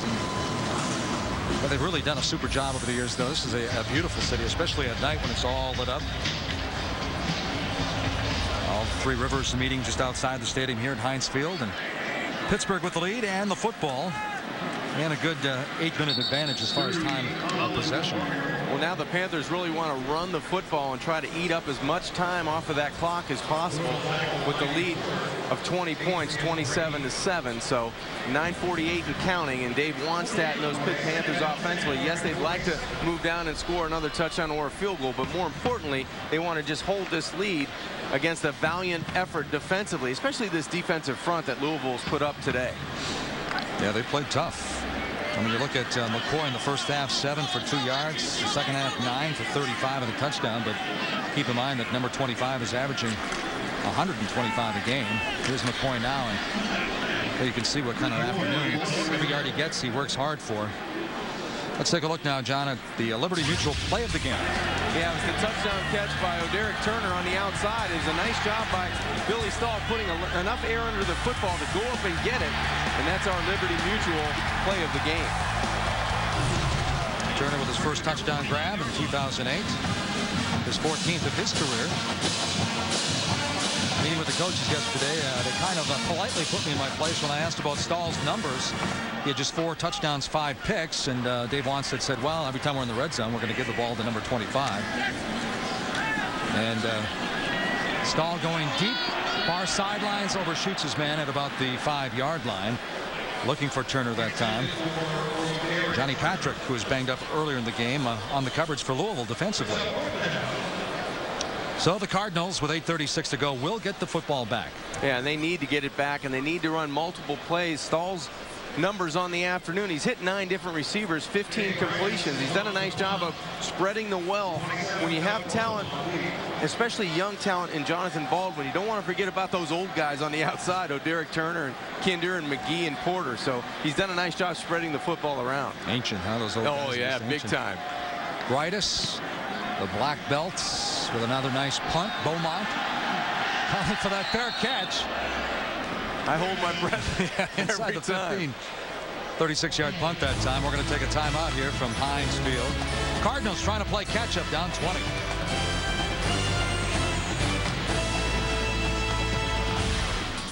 America's biggest automobile company and its dealers want to help get you the loan you need.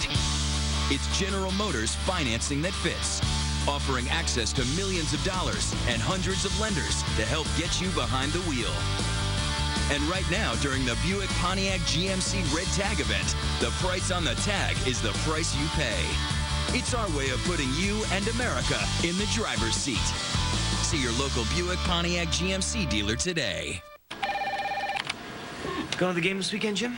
Well, Jerry, for more on that, let's throw it over to the Hampton Hotel where my wife Tracy is checked in. Trace, what's the mood over there? In a word, Jim, electric. Comfy beds, complimentary hot breakfast, and friendly service. Trace, what's that noise I hear? Wow, I wish you listened this well at home, Jim. She's kidding. I'm not. It's college football, honey. Well, there you have it, folks. And Trace, I'll see you in a few hours. Back to you, Jerry. Thank you. All right.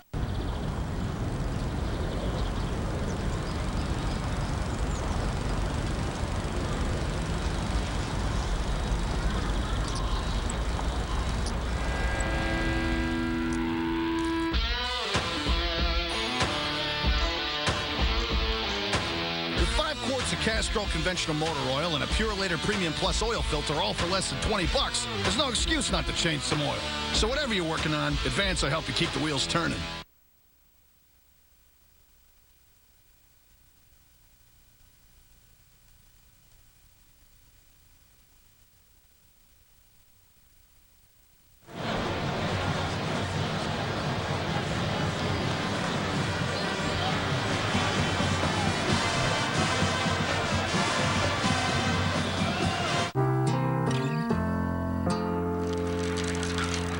People say I need my head examined to be riding to work, but I like the sense of freedom. Just like with my docs. I got the top heart guy on the west side, this amazing nutritionist on the east, and last year when I threw up my back, I found the best guy right on my block in Brooklyn. In fact, I can choose from the best docs anywhere in the city. Whoa! You want to get your eyes checked, man.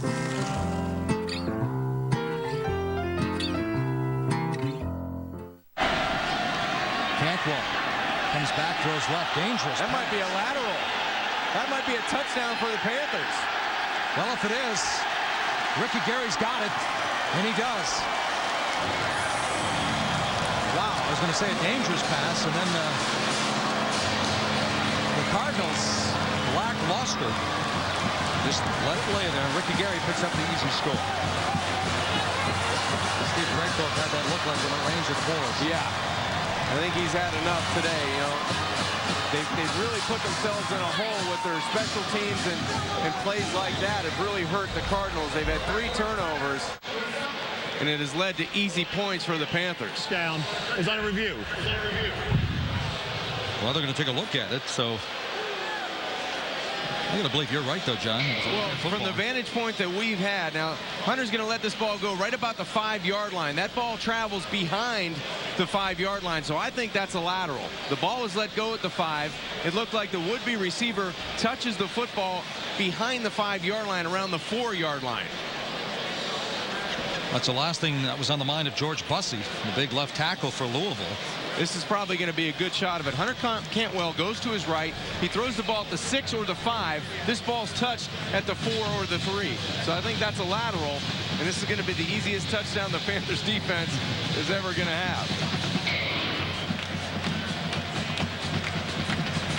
Replay confirmed. The call on the field of a backward pass. Touchdown. Did you see who was all over the intended receiver, number 90, Tony Tucker, talking about all this rich tradition? He played in an all-star game coming out of high school. Do you know who his assistant coach for that game was? No. Hugh Green. That's a bad man right there. It's a 3-yard fumble recovery for a touchdown. Ricky Gary, who got the start today for Dave Wanstead. And Phil Bennett, those Panthers were up to the challenge. He said he was anxious. Bennett said, I'm anxious to see how we respond today. They played quite well. They really have played well. They've done a nice job rallying to the football and limiting Hunter Cantwell and the running ability of Victor Anderson. Time out for our Hampton Inn, a winning play of the game. And here it is right here. Good pressure by the Panthers. They do an excellent job of forcing the would-be lateral, and then it's easy from there. It's just pick it up off the carpet and take it into the end zone, and that's exactly what the defense does. And that's the winning play of the game to put this game away for Pitt. Again, I look at Tony Tucker, and earlier in the broadcast we talked about Romius is only a sophomore. Sheard is only a sophomore defensive end. Tucker, freshman, they've got tons of talent. They do, and you know the problem with Louisville today and Steve Crackthorpe, 8 of their 10 drives started inside their 20-yard line. So it's been tough for their offense to get any kind of rhythm, any kind of momentum, and Pitt is really taking it to them. And in the 5 wins, you can see, right there, today they have 3 turnovers. In the 5 wins, they've only had 6 turnovers. Today, things weren't going well, 3 turnovers, and the muff punts gave Pitt excellent field position. And Pitt, to their credit, took advantage of those situations. And Pitt came in -9 after this kickoff. I want to talk more about the turnover margin for these Panthers. Phil Bennett telling us before the Big East opener at Syracuse that that's one area where he wants to be in the plus category. -9 coming in, but as we talked about yesterday, good reason for that. Briggs with the kick. Victor Anderson bounces to the outside over the 25-yard line. And another penalty flag down on the field. The return of 18 that time. Yeah, the penalty is going to be whoever was blocking Andrew Taglianetti got him from behind, and that's great hustle again by the return. Block in the back. Number 9 on the return team. 10-yard penalty. First down. Well, number 9, Chris Vaughn. Inside Heinz Field as the Pitt Panthers take on the Louisville Cardinals. The Big East game of the week, along with John Congemi, Quinn Kesnick. I'm Mike Gleason. And what's at stake? A 7-game skid against these Cardinals, which should be snapped here today. Last time these Panthers won it back in 1983. Guy by the name of John Congemi wore number 15, and he had a hot day. 3 touchdown passes that day. And look at the turnovers there.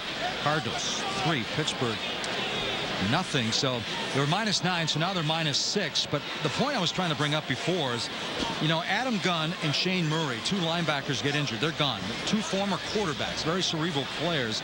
Well, they said that Gunn and Murray would turn and talk to the secondary. And the guys like DeSico back there really relied on that. And then they have to go with a young freshman, redshirt freshman Greg Williams, a former running back playing, and they're not getting that kind of feedback. Yeah, that positive feedback, getting guys lined up is so important defensively. Panthers didn't have that for a number of weeks. Cantwell feeling the pressure again. Avoids the rush. Swings it out to Powell. Boy, Powell has nowhere to go. He's up over the 10-yard line, and he's popped. Caragine. Another redshirt freshman from Pittsburgh making the stop. Look at the average start there for Louisville. Yeah, their own 16-yard line, and Pitt, their average start is around the 34-yard line. So Louisville's been deep in their own end, and they've not been able to drive the football any length for scores today.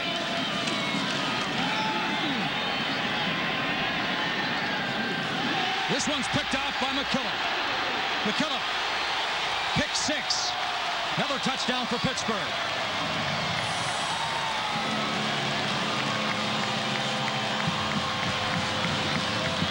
McKillop, 4th turnover now for Louisville. McKillop led the nation in tackles last year. Pittsburgh was the only Division I school that offered a scholarship. That's hard to believe. It is hard to believe. And Scott McKillop, we haven't called his name a lot, but we call it here. He makes a great play on the football. He's having a terrific year, and it's capped off by an interception for a touchdown, his first interception of the season. So Pittsburgh looking for their 41st point of the afternoon.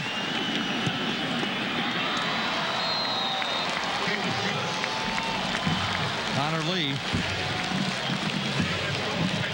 Hate to jinx a guy, but if there's Mr. Automatic, it's Connor Lee on this extra points as we take another look at McKillop. Well, Campbell does a nice job, but he throws the ball so hard to his receiver, his running back, Powell. It was only about a 5-yard throw.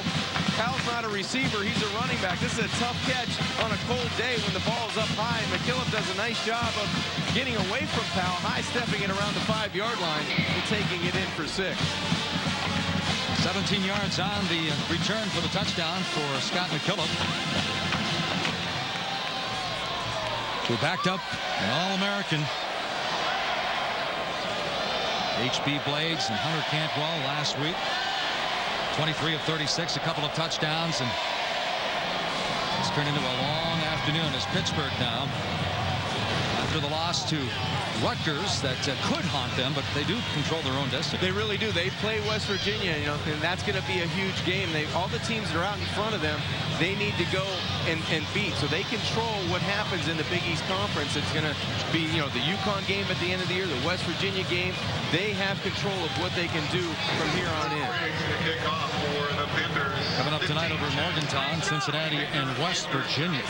7 Eastern. You can see that game on ESPNU. West Virginia, 14 of the last 15 they've won. And, of course, the only game they came up in the loss column was to Pittsburgh last year, which cost the Mountaineers a trip to the national championship game. Briggs. Victor Anderson again. Young freshman. Wow. Walloped at the 24-yard line. Let's take a look now at the game-changing performance brought to you by Pontiac. Well, it was a bag of mistakes early for Louisville. Right here, Buchanan goes in after the muff punt. He thought his teammate had touched it. The Panthers pounce on it, but it was a rough afternoon for Beaumont all day. And then the lateral pass late in the game, Ricky Gary picks it up. No one knows what's going on, but the Panthers do. And then the last interception, a high ball, short pass, goes right into the arms of Scott McKillop, and he takes it in. Those 4 turnovers really change the complexion of the game. Cantwell trying to stretch that defense a little bit, and it's complete to Beaumont, thrown down by Elijah Fields. 27, that's Doug Beaumont on the catch. Redshirt sophomore Dave Longstead looking at a defense. It's given up 27 points a game, only 7 here this afternoon. 153 points in the last 4 games. A lot of young players on this team.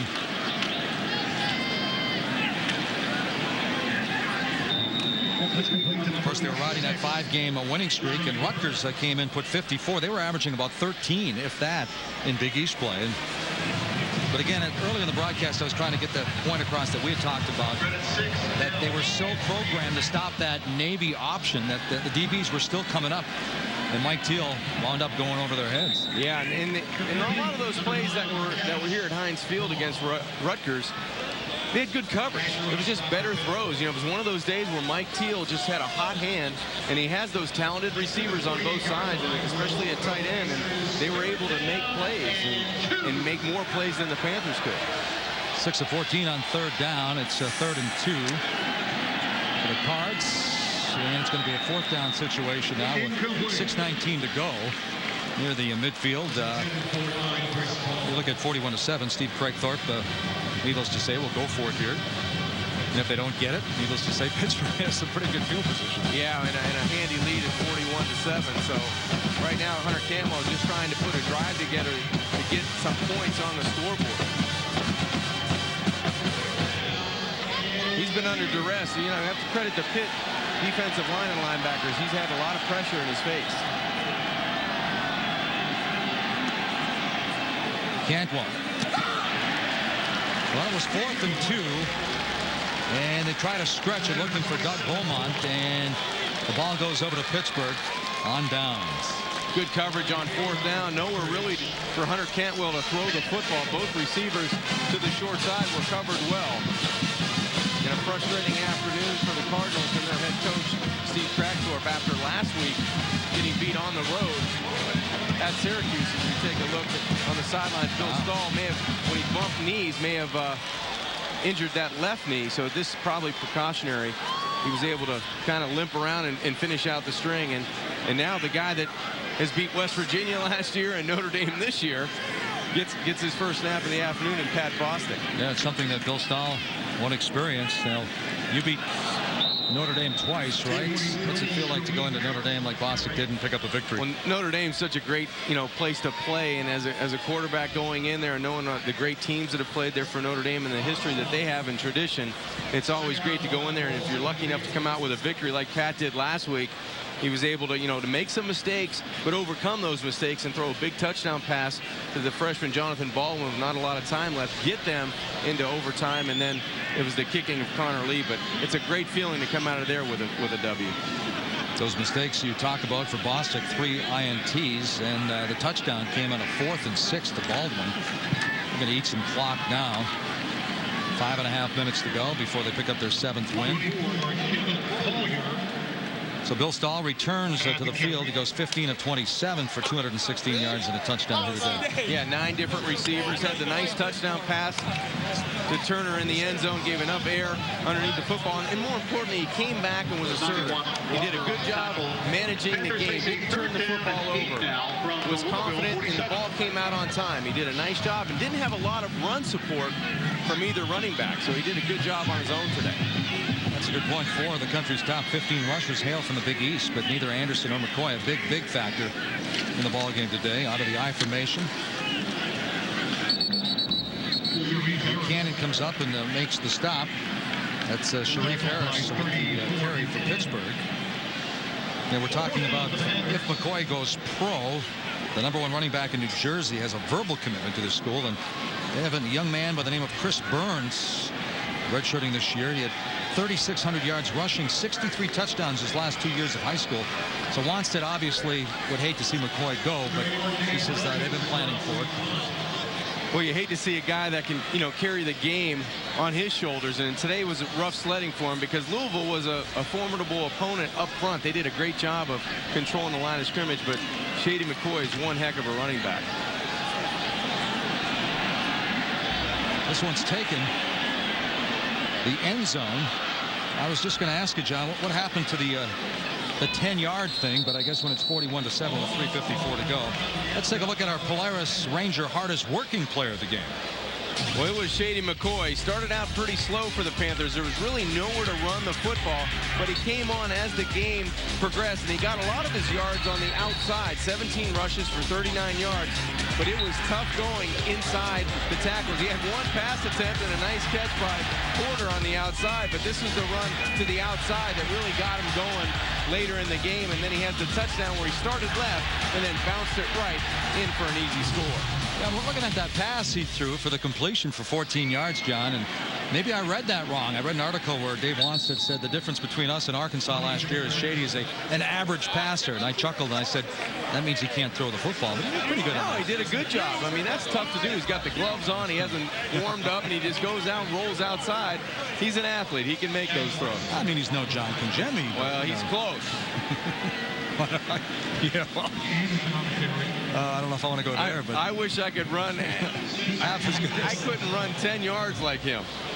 What an athlete. Anytime you're mentioned with Tony Dorsett and the things that he's done as a collegiate athlete, and, Shady's numbers are creeping up, up the leaderboard there, if you will, with his career. Victor Anderson, that gets pushed out of bounds. A little redemption. Not a huge game for McCoy, but last year, of course, we all remember. They took on Louisville in Papa John Stadium. Close game all the way. Teams trading scores, some razzle-dazzle there. And Shady McCoy gets a touchdown, but Brock Boland scores with 1:54 to go. And, of course, the end of the ball game, Shady McCoy dropped the football, and Louisville prevails 24-17. Yeah, McCoy was upset because he dropped the football around the 1-yard line. They had a chance to maybe tie it up and go into overtime, and they fought very hard. It was a hard-fought game on both sides, and Louisville did a good job of, getting the win. And that was a big game for both teams. One thing I think he's really improved on already, though, is he even admitted after that fumble, sometimes he sees something and he reacts before he actually has the football. But he seems like he's a much more patient running back now. And against Notre Dame, I go back to that game where he had 169 yards. Boy, in overtime, he was really protecting the football. Well, you have to know those situations, and he's mature now, and he's got a lot of experience in what he wants to do with the football, and he's got both hands around that football when it's crunch time.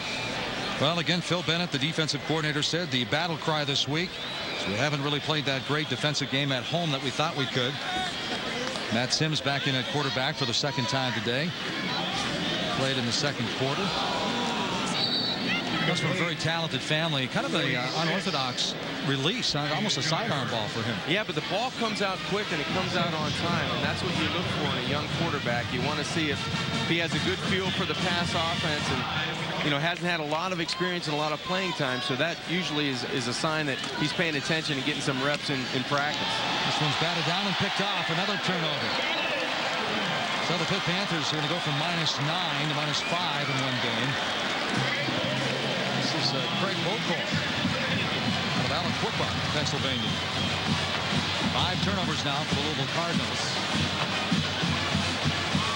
Well, this is back-to-back weeks, Mike, that the Cardinals would like to forget. They go on the road and lose a game that you're planning on winning in the Carrier Dome at Syracuse, and then a big game and try to redeem yourself going on the road again at Heinz Field against the Panthers, and just don't get it done. Wilcar doesn't look too happy there, huh? No. I think he's going home with the football, John. I think that's the first one he's caught in his career, possibly. A few players come out of Aliquippa. Of course, Mike Ditka being one of them, and Ditka spoke to this team recently, and he tried to tell him he wasn't that good of a player, which I don't know if I'm buying that, but he said if you work harder, the guy across from you, if you hit harder, you're going to win some football games. That's pretty good advice. Well, I think that's great advice, and I think, a lot of guys, forget that how tough it is. And Dave Wannstedt's one of those examples, too. You have to work hard. Nothing comes easy, and if it was easy, everybody would do it. So, hard work is really a foundation of trying to get better.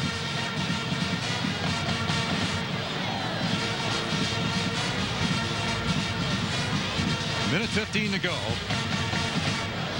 And the Pitt Panthers will go to 7-2 and 3-1. Sharif Harris again. He's slammed down. Time now for our Polaris ATV toughest player of the game. Let's get it to the big fella. The senior out of Belglade, Florida, Rashid Duncan, had a nice game. 6 tackles, 1 tackle for a loss, and he was tough to get blocked today. He did a good job of controlling the line of scrimmage and getting ball carriers from behind, and did a nice job of hustling all day. And that's what I think defensive coordinator Phil Bennett wanted to see with his defense. They run into the football and get more than one guy there, and he was one of those guys that was the first guy there all the time. A tackle for the loss came on a big 3rd down play for that Pitt defense. This will be the final play of this football game. Bostic takes a knee, and the Pitt Panthers are 7-2, 3-1. Heading for Cincinnati. And the first win against Louisville since 1983, so we can't brag on you anymore. Oh, that's great. I'm happy about that. So Dave Wannstedt. First 3-1 start since the 04-05 seasons. And Phil Bennett said this is the challenge. Let's live up to it. Let's start playing some defense like we know we're capable of. And Steve Craigcook goes back to the drawing board now, as the Louisville Cardinals, after losing to Syracuse, 41-7, the final. Pittsburgh comes back in the second half and really lays it on Louisville. The Nissan postgame show comes your way in just a moment. We'll talk about this game, also the happenings down in Piscataway. Rutgers with a solid second half as well, so you don't want to go anywhere. Keep it right here. The Nissan postgame show comes your way in a bit. The Men's Warehouse designer suit sale is going on now. For a limited time, when you buy one designer suit, you'll get one free. You're going to like the way you look. I guarantee it. Hey, I got you a present. Oh, you are so sweet. Sometimes it's good to have 2 triple cheeseburgers. What's the flour for? And until November 16th, you can get 2 big, beefy triple cheeseburgers at McDonald's for just $3. Hey, with a deal this good, nobody's gonna pass it up. Is it hot? It's hot.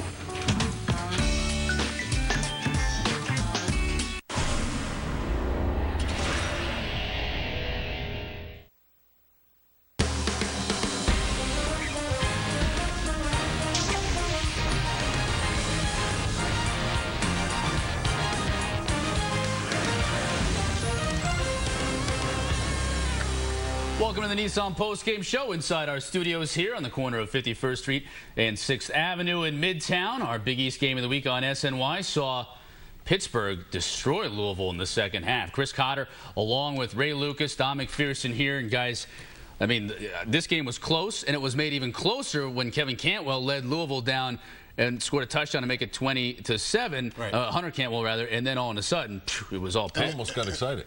He almost got fired up. We had a game. You almost got excited.